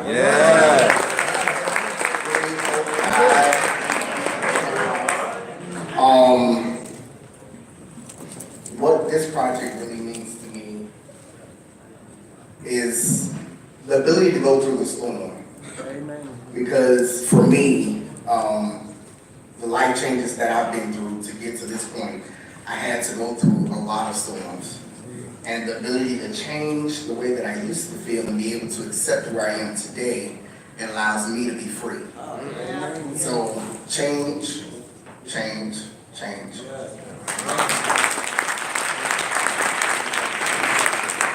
Thank you all.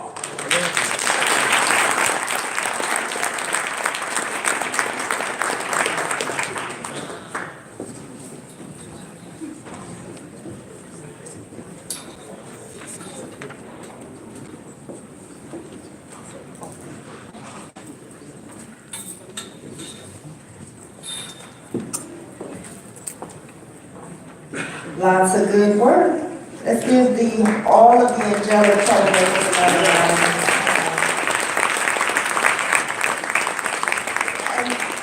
So now I would like to bring up Representative Dewey McClain, leading organizer with the MLK March, a good friend of Reverend James Orange, the March founder. So. Thank you. How are y'all doing? Come on now, we can do better than that.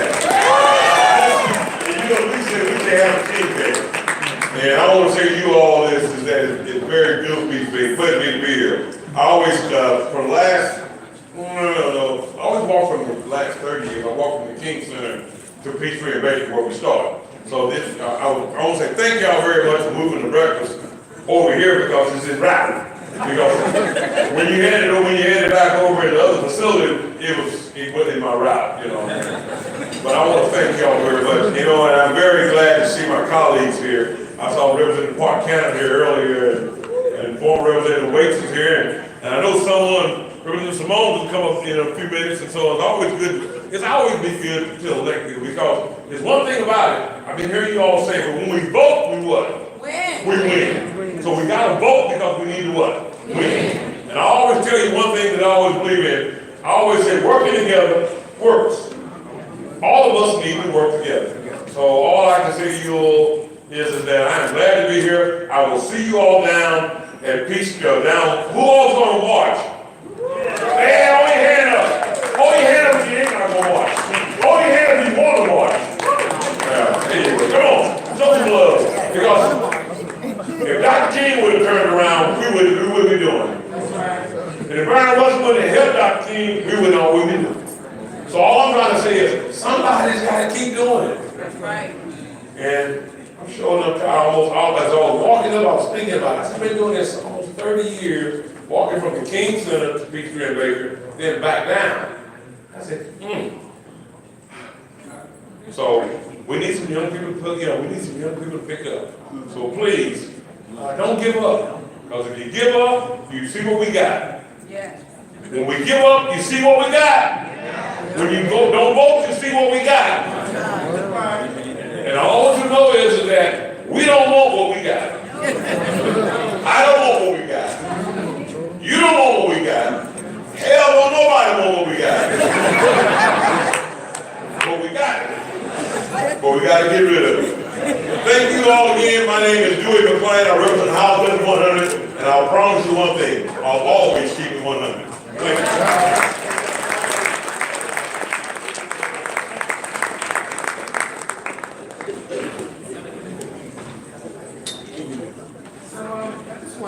Before I make my next announcement, I just want to acknowledge that every year, as I said, the breakfast is built on the flow to the march. Every year, no matter how busy they are, there's always someone from the march who comes to greet us and be with us. So thank you, Dewey. I really appreciate that. Can we give another show of love and appreciation?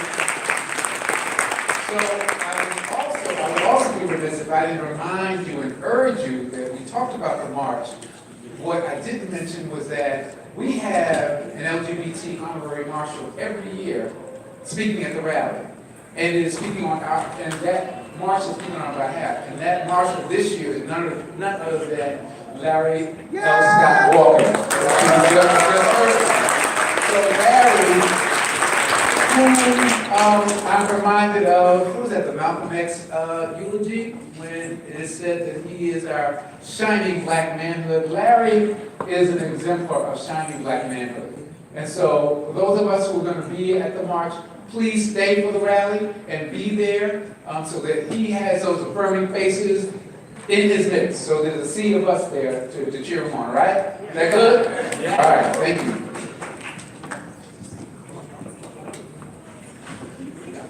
We also have just arriving in Commissioner Hall. We have Fulton County District 4 Commissioner Natalie Hall is here. So please welcome her.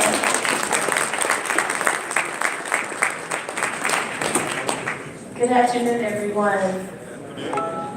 I heard something over at the Ebenezer Baptist Church commemorative service that I just want to repeat to you. It was very powerful, and it was significant for the time that we're living in right now. Bernice King said that we need to sacrifice, struggle, and serve. Because right now in America, we're in a state of emergency because we have a human emergency in Atlanta and in America. And I want to just say to you today that I'm challenging my commissioners, my colleagues, to put their money where their mouth is. And I found out that there was $600,000 that was submitted for the Fulton County budget for HIV/AIDS testing and treatment, and it was not approved by the Fulton County Budget Committee. But I'm putting that money right back into the budget. I've requested that the county manager and the CFO put the money back specifically for the nurses, the operating costs, for testing and treatment, and I need every one of you to show up on Wednesday. Wednesday, January 23rd at 10 o'clock is the televised Board of Commissioners meeting, and we need to hear from you. Please come a little bit early and fill out a speaker's card, and you will have 2 minutes to speak. And let all of the commissioners know how important it is for you to have the funding in our budget to treat and test HIV/AIDS. Thank you.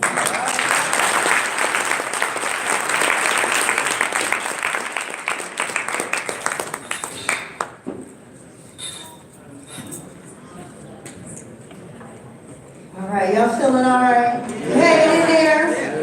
Okay. Your eyes starting to. It's okay. You're still here though.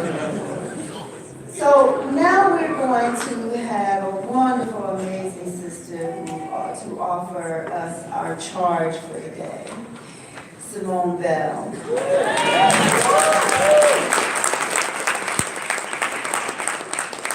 I have admired the sister for many, many years, so it's an honor to introduce her. Simone Bell is a former Georgia state legislator and served in the Georgia House from 2009 to 2015. She is the first black out lesbian to serve in the state house in the country.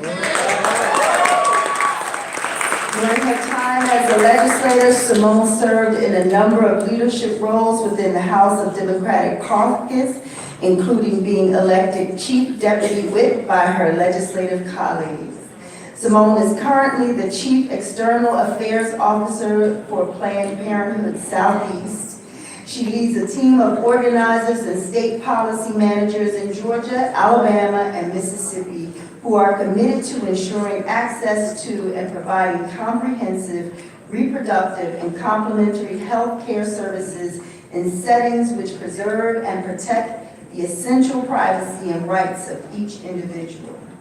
Across her career, Simone has dedicated her life's work to fighting for justice and equality across a range of issues, including LGBTQ rights, access to health care, housing, senior issues, and youth empowerment. Please help me welcome Simone Bell.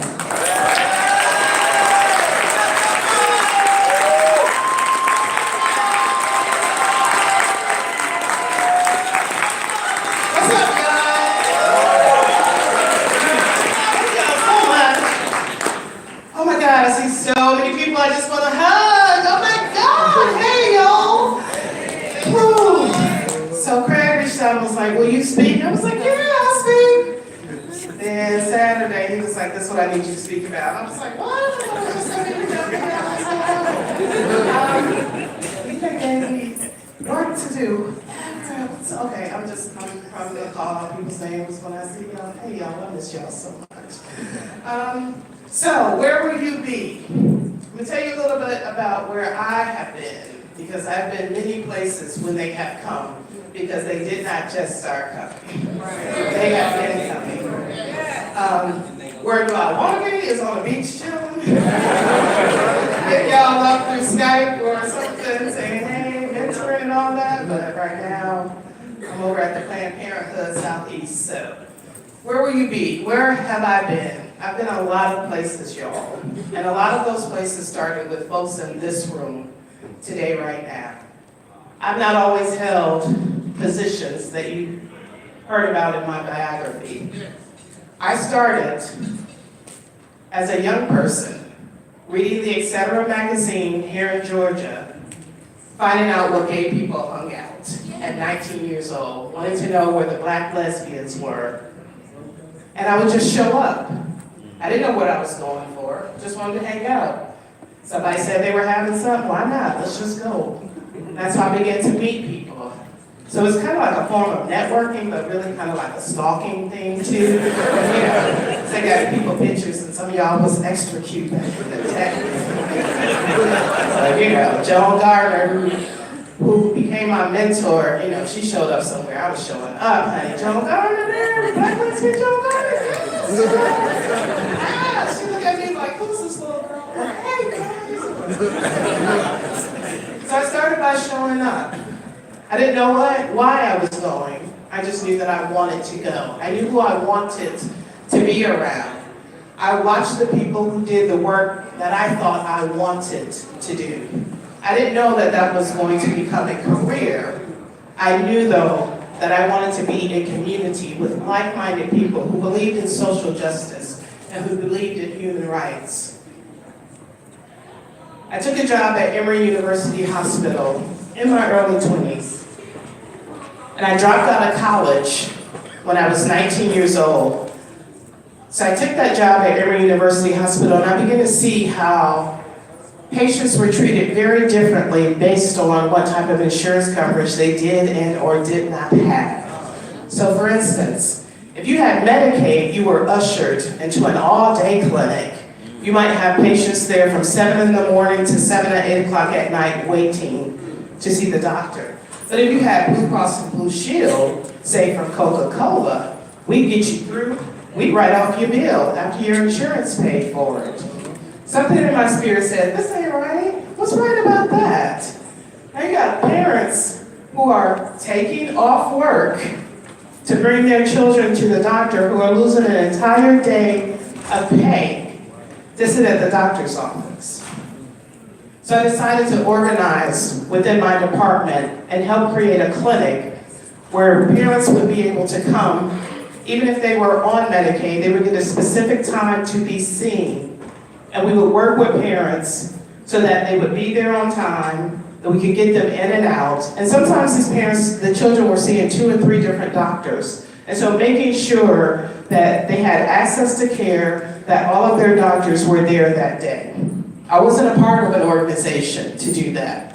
I simply saw something that needed to be done. And because I hung out with all of y'all, y'all convinced me that I could change the world and do it.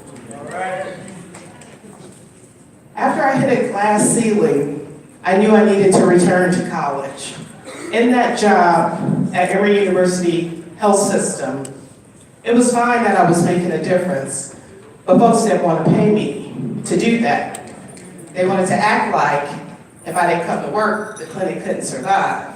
But they didn't want to pay me the money to do the particular work. So I started looking around and I was like, Lord, I got to get back in school. I do not want to go to school. I dropped out of school. I was a poet. I was a beatnik. I was walking around the city barefoot. I can't go to school. Nobody needed that. I ran across a scholarship by an organization called ZAMI.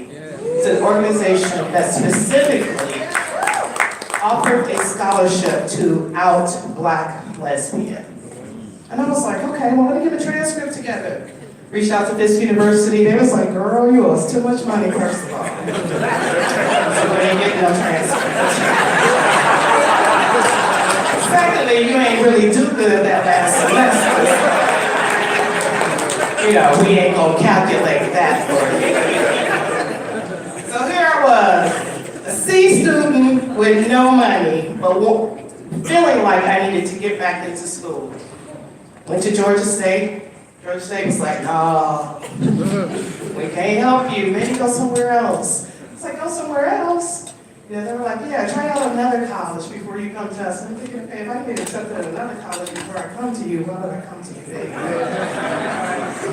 So y'all, for a long time, I applied to Georgia State, y'all, 5 times, and they rejected me 5 times. And I convinced myself that I was not even smart enough to get into a state university.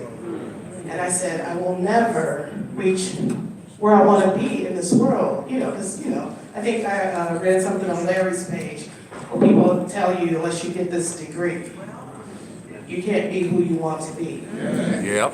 You get a degree, let it be because that's what you want to do for That's yourself. right. That's right. But do not let it hold you back from the things that you want to do.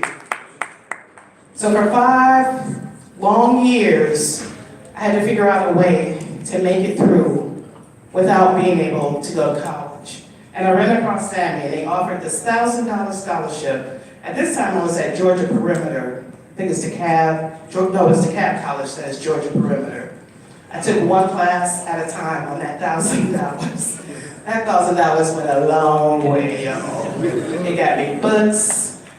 I was able to take classes. But more importantly, I was connected with a community of women who once again convinced me that I could do whatever it is I wanted to do in this world. And not only could I do it, but that they would be there with me along the way and have my back. Where was I when they came? I was in college, at DeKalb College. Once I wrapped up DeKalb College, got an associate's degree, but I didn't go get the degree, I didn't even walk. I was just like, whatever, got it done. Tried to go back to Georgia State again. They were like, oh, well, you got a 4.0, but still not so much. Maybe try Mercer. And I remember going to Marianne Adams, the executive director of what's now Zami Nobla. They've expanded as an out Black organization for out Black lesbians who are aging. And I went to Marianne and I said, I can't get in school. Georgia State won't take me. I'm not relocatable. And Marianne said, why don't you go over to Agnes Scott? They've got a program over there. I was like, Agnes Scott? I got out Black dyke. Why am I going? I said, all those white college. Like, what? You know, Marianne liked to start stuff, so I was like,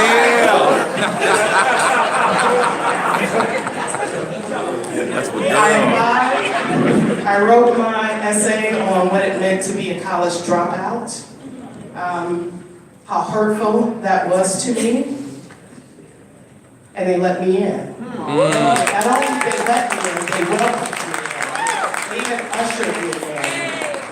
And it was at Agnes Scott in that very tumultuous, hard place to be as a 30-year-old out Black lesbian in a traditional setting with young folks, primarily white women, talking about racism, talking about sexism, trying to talk about white supremacy, talking about being an out Black lesbian, talking about queerness, talking about gender nonconformity, talking about trans issues. But it was there that my voice began to grow strong. I graduated with honors and knew that social justice was going to be my life's calling and the work that I was going to do. Where was I when they came? I was a student at Agnes Scott.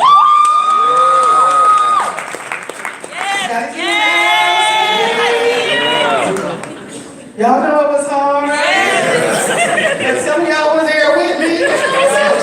Oh my God, I learned so much from Josh Live on campus. Let me tell you, the young queer kids on campus took me in, y'all. They held me up. I appreciate them. Thank you so much for being there. After I left Agnes Scott, I went to work for the Atlanta Lesbian Health Initiative. Yeah. This was before we as lesbians, and particularly Black lesbians, saw ourselves in the messages around cancer, and particularly breast cancer. And I was working with a small group of people, and we were encountering women who identified as lesbian, who were coming to us in final stage diagnosis because they hadn't been to see a doctor because of either experiencing discrimination or the perception that they would experience discrimination. So they were coming to us in stage 4, end of life, asking for assistance, needing help, needing support. I traveled around the state of Georgia, training physicians on how to provide culturally competent care. We didn't have no money, y'all. I wasn't making no money, but I was so connected to the work and the idea and knowing that we as LGBT people and queer folks deserve so much more than what we were receiving in our doctor's offices and our county health facilities. That was important to me that I stand up front and do that particular work. Where was I when they came?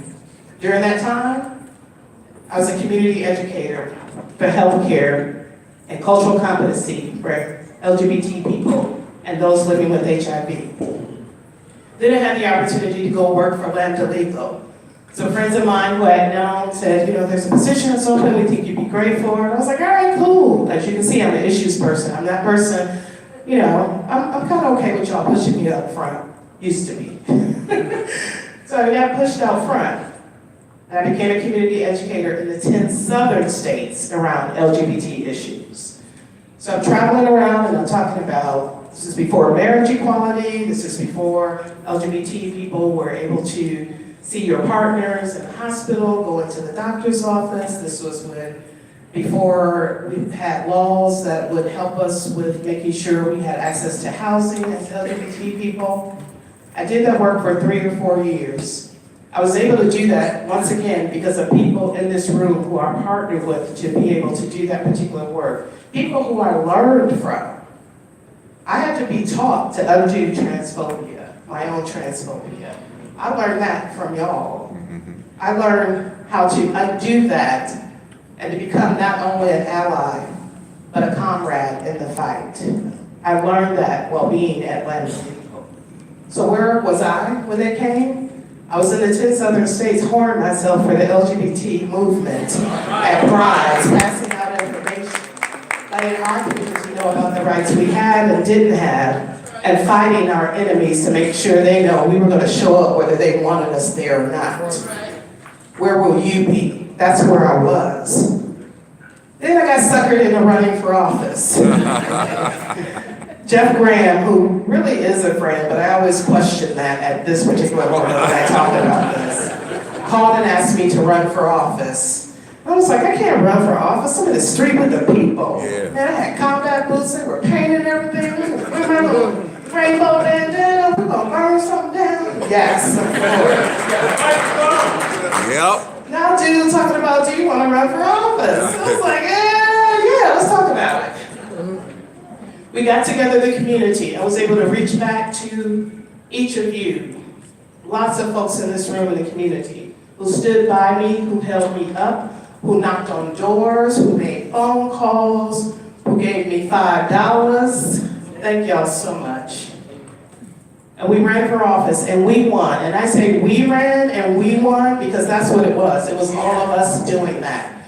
People were looking at our community while looking at me, because I made sure that they know that I can't do this alone. I'm happy to step up to do this, but I needed each and every one of you. I needed your stories. I needed your experiences. I needed your support to get the work done. Ran for office and I served 3 terms in the Georgia House.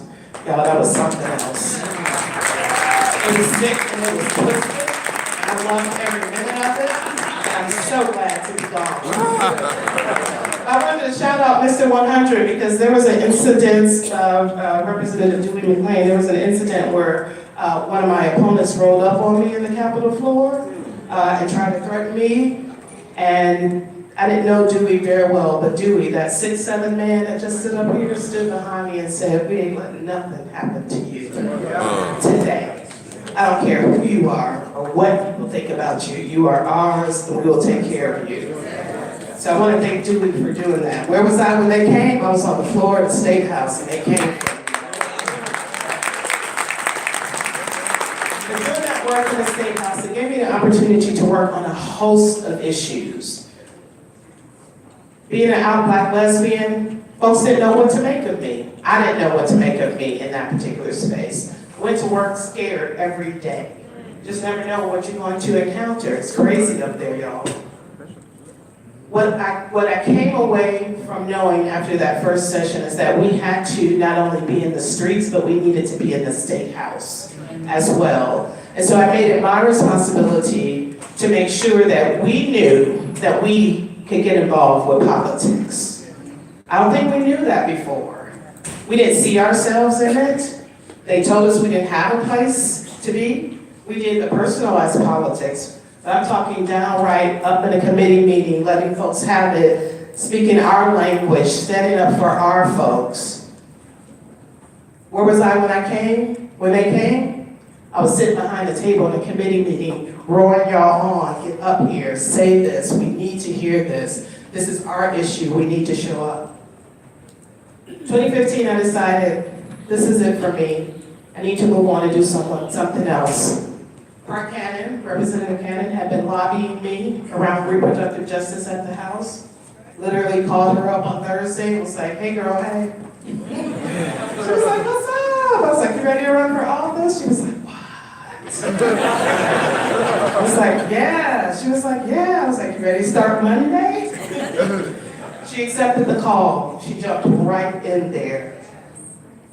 Where was I when they came? I was helping another young Black queer woman reach her destiny.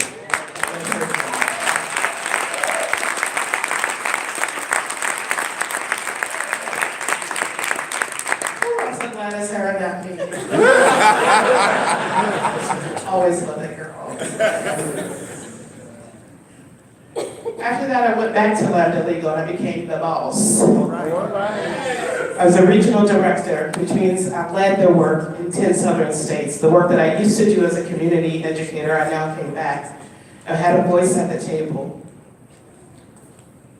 Around 2017, 2018, I began to think, I want to do something different in life.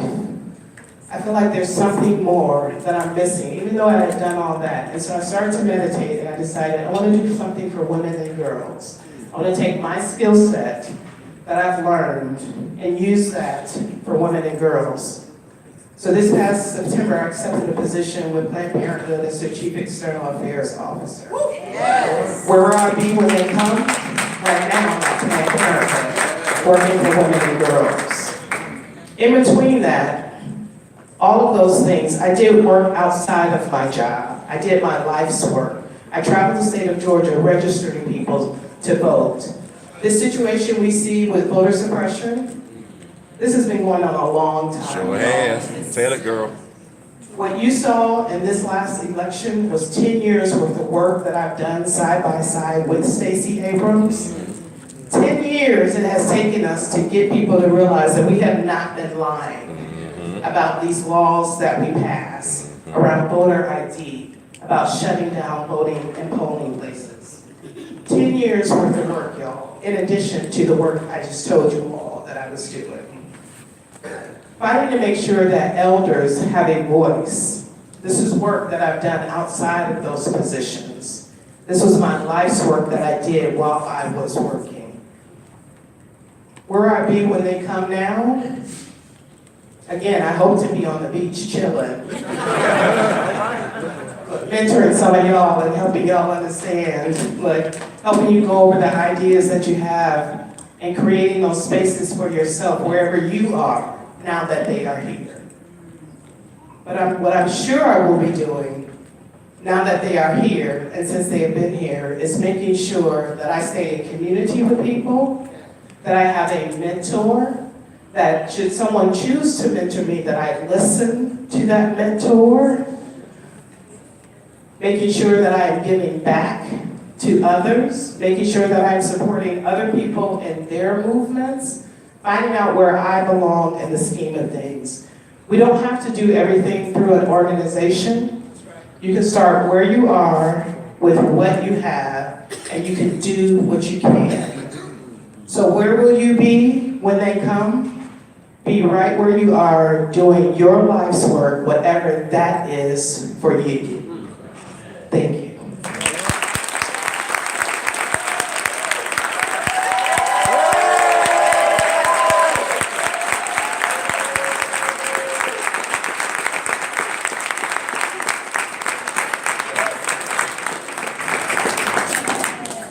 Now, listening to Simone got me all fired up. I feel all inspired. Did you feel inspired? I almost want to run for an office or something, but then I remember just some of the stuff I did 20 years ago. I think they used Google when I can't do it. But you. And I'm thinking what in the Black Panther movement is there somebody that would not accept Simone Bell at their college? What is wrong with those folks? I don't know. We're going to figure it out. But y'all need another round of applause.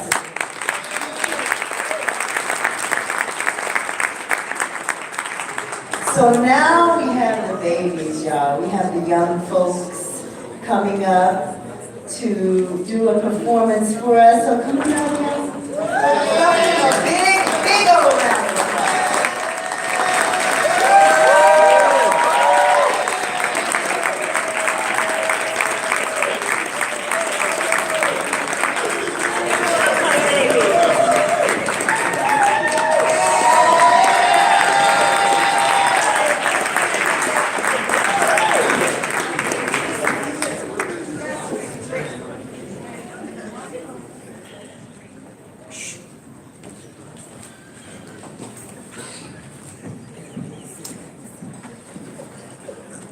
How y'all doing?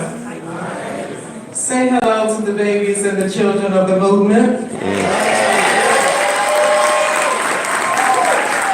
This is my favorite part of the breakfast each year is working with the children. Jamie kind of borrowed me from them this year, but I had to spend some time with the babies. We just wanted to let you all know that the children are important to our future. They are our future. Yes. And we have to prepare them for the next step in the next phase. Yes. So, Sir Jesse is also helps with the Children's Corner. So, Sarah Megan and Sister Amanda also this year. Thank you. Now come on up here. Come on. All right.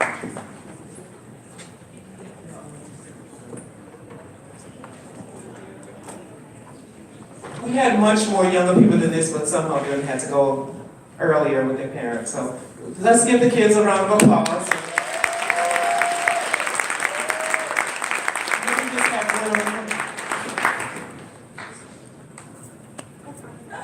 Tell us what this day means for you. It means to you. It means that we should start caring about our families and show that how much they helped us back then to show how we have got here today. Yeah. That's what I'm talking about.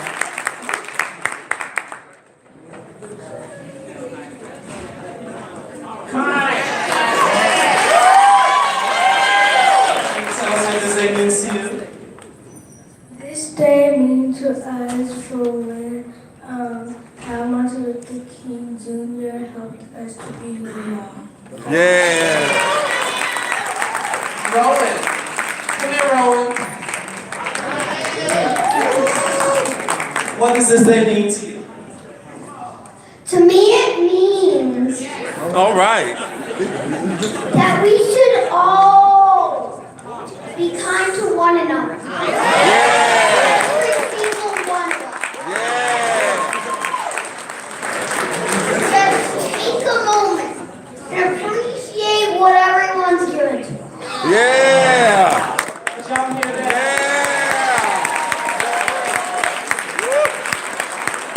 Rose said that we should take a moment and be kind to each other.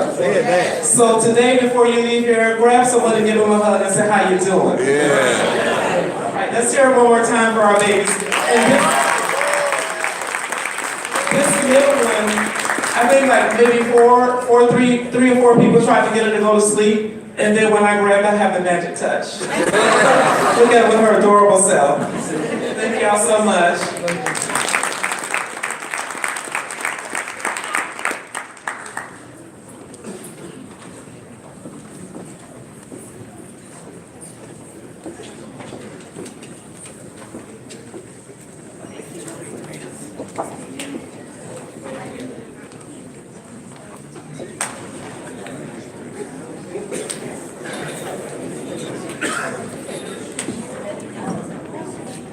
Yes, the babies.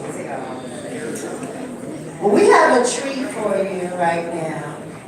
She's been patiently waiting, looking like she's not about to blow our whole mind, but we know she is. Miss Teresa Davis.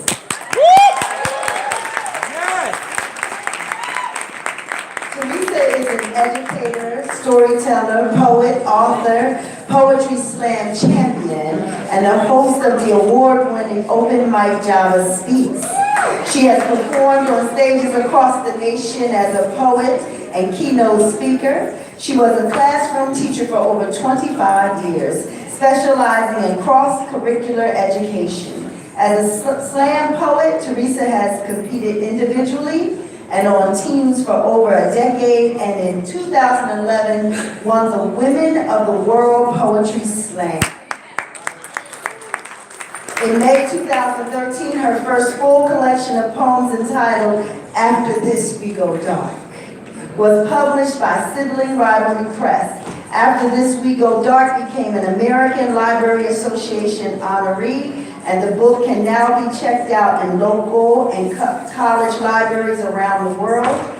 Her latest poetry collection, Drowned, A Mermaid's Manifesto, released with Sibling Rivalry Press in fall of 2016, received the award 10 Books All Georgians Should Read. In addition to being a teaching artist and outreach poetry coordinator for Georgia Tech for 6 years, Teresa hosts and participates in many of the lit events around Atlanta. At Teresa's one-woman show, Then They'll Tell You It's All in Your Head, made its debut as part of 7 Stages homebrew series in the fall of 2017. Please welcome our own Teresa.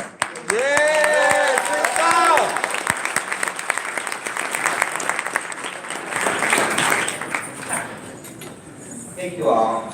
How are you? Excellent. So I've been thinking a lot about where I will be, and I like, it's true, Simone said that they've always been here. They've been coming for a long time, and they come at us in different ways. This is a piece that I have been working on since 2015, and it just keeps growing and growing because I am a firm believer that no poem is ever truly done. I am a pirate with mermaid tendencies. So there is language.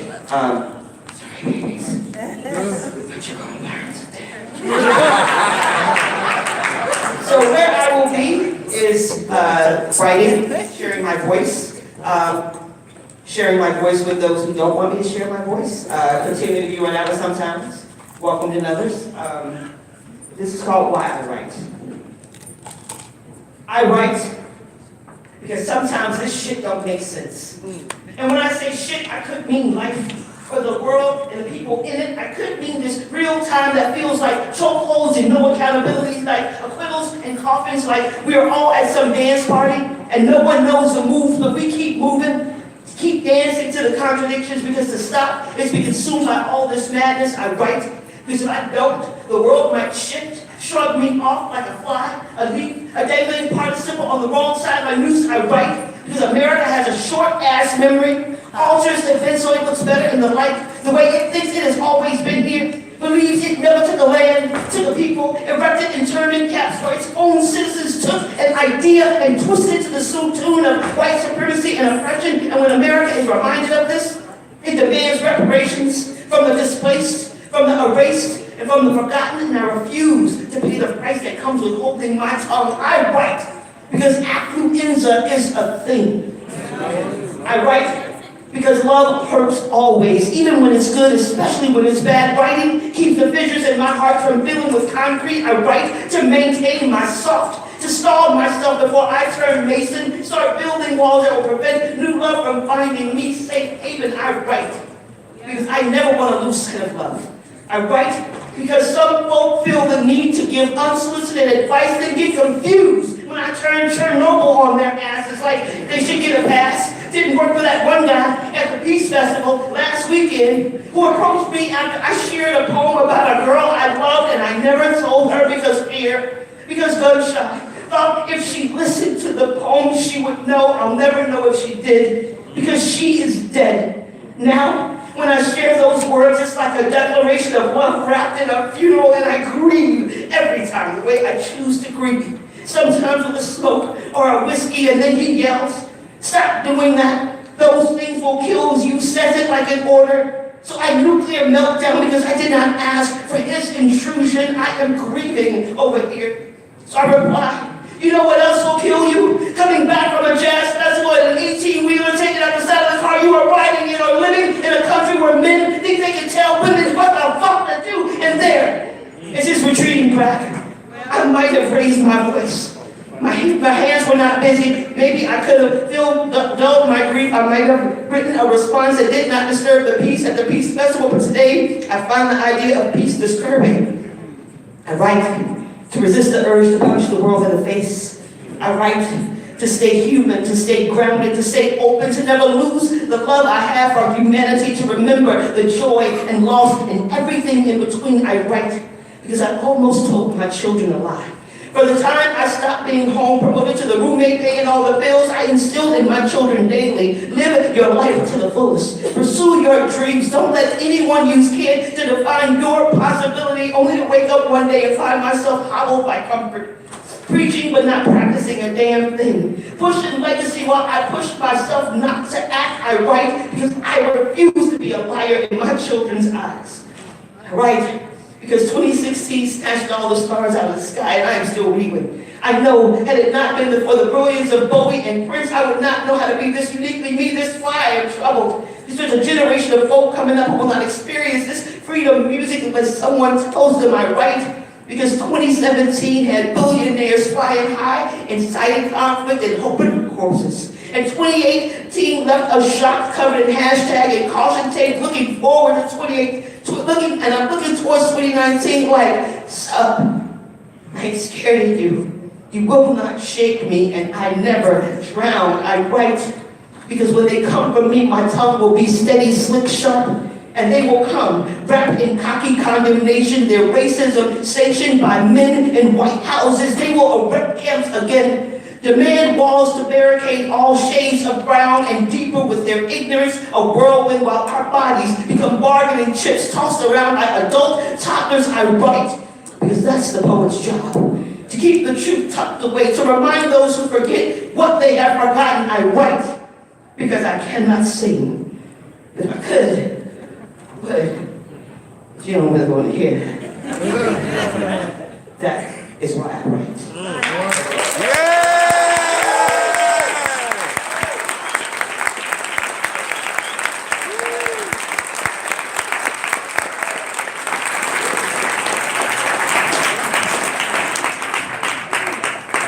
I was looking forward to like 5 pieces from her. That's okay. One is so powerful, it's like 5, right? So I'll give another round of applause.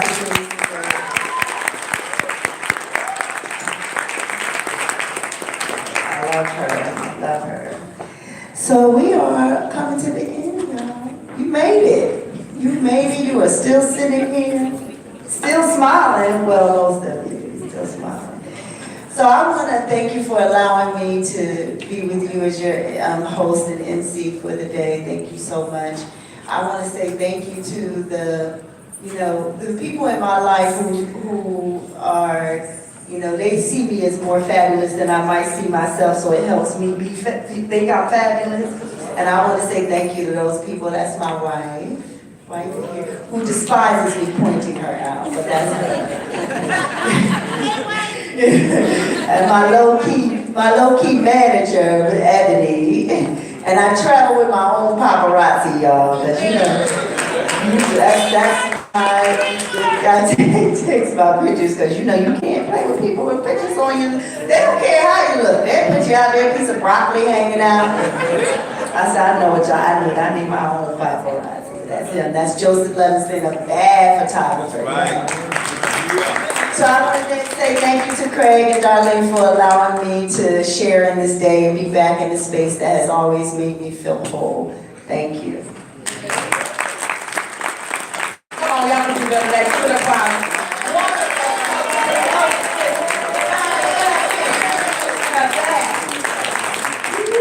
Hey, listen here. I know y'all ready to get out of here. Somebody putting on their evaluation, we need time to stand up and stretch our legs. You're absolutely correct, and we're going to build that in the future program now. Okay. I have to do this. First of all, today's breakfast is being live streaming.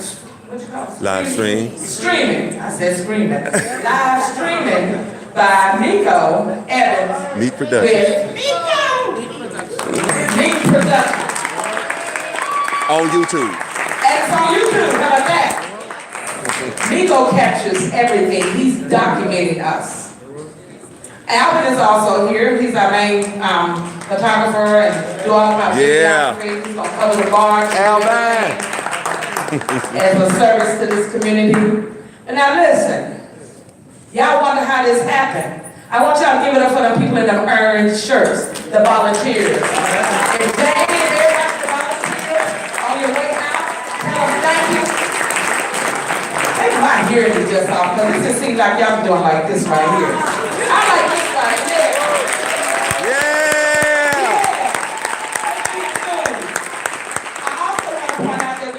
Our planning committee, Maurice is in the back, as I mentioned before, has all of our graphic and marketing tools and things that we have, and the booklet, and just everything that you see that has our images on it. I want to acknowledge Nikki Roberts as our new volunteer coordinator. Y'all know Audrey did this for years. Audrey is now like the dean or something over there at Georgia State, so she's really high up there traveling and what have you. But she did wave at us through Facebook. I also want to acknowledge Jamie Allen, who's coming on board to work with volunteers as well. I want to acknowledge John Ortiz back there. He's coming on board to work with programming. And then, where's Woola? Where's she at? She got her orange shirt. Woola! Woola! There, on the side there. Our new marketing, social media person that's managing social media, so we getting off to a good start with that whole piece as well. Did I do good? I said like good.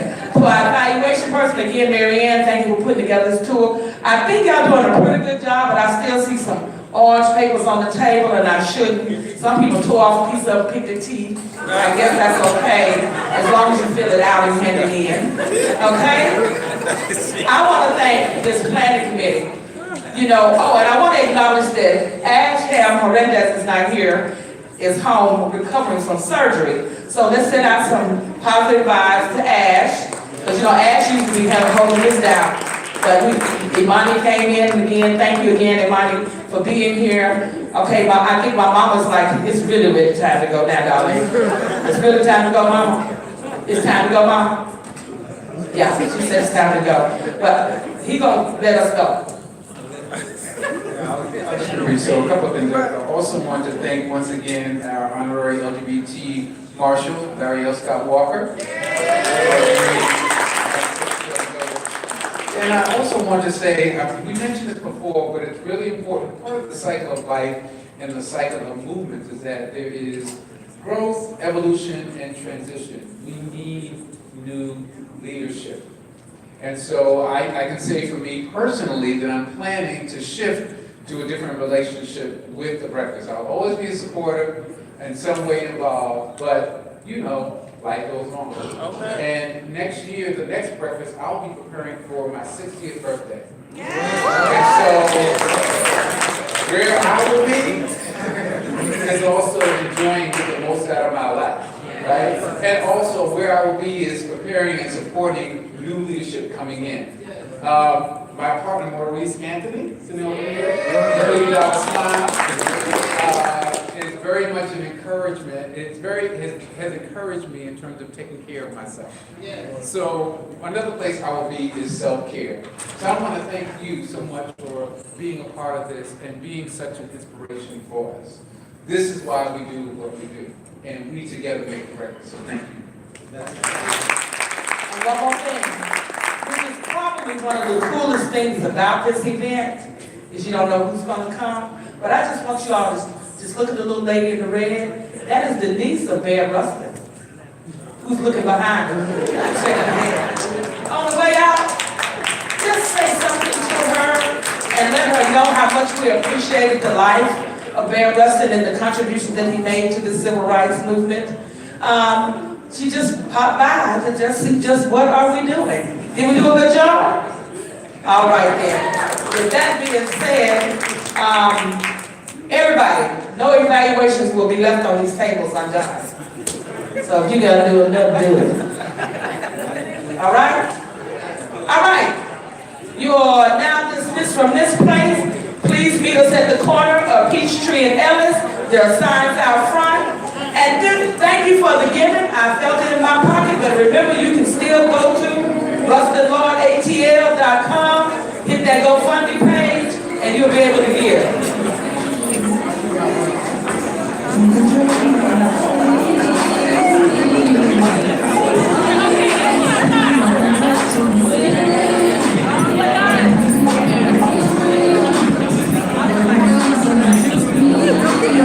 Craig, y'all wave.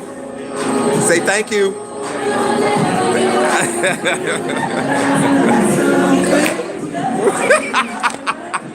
Sorry, I'm so sorry. Y'all on YouTube acting crazy.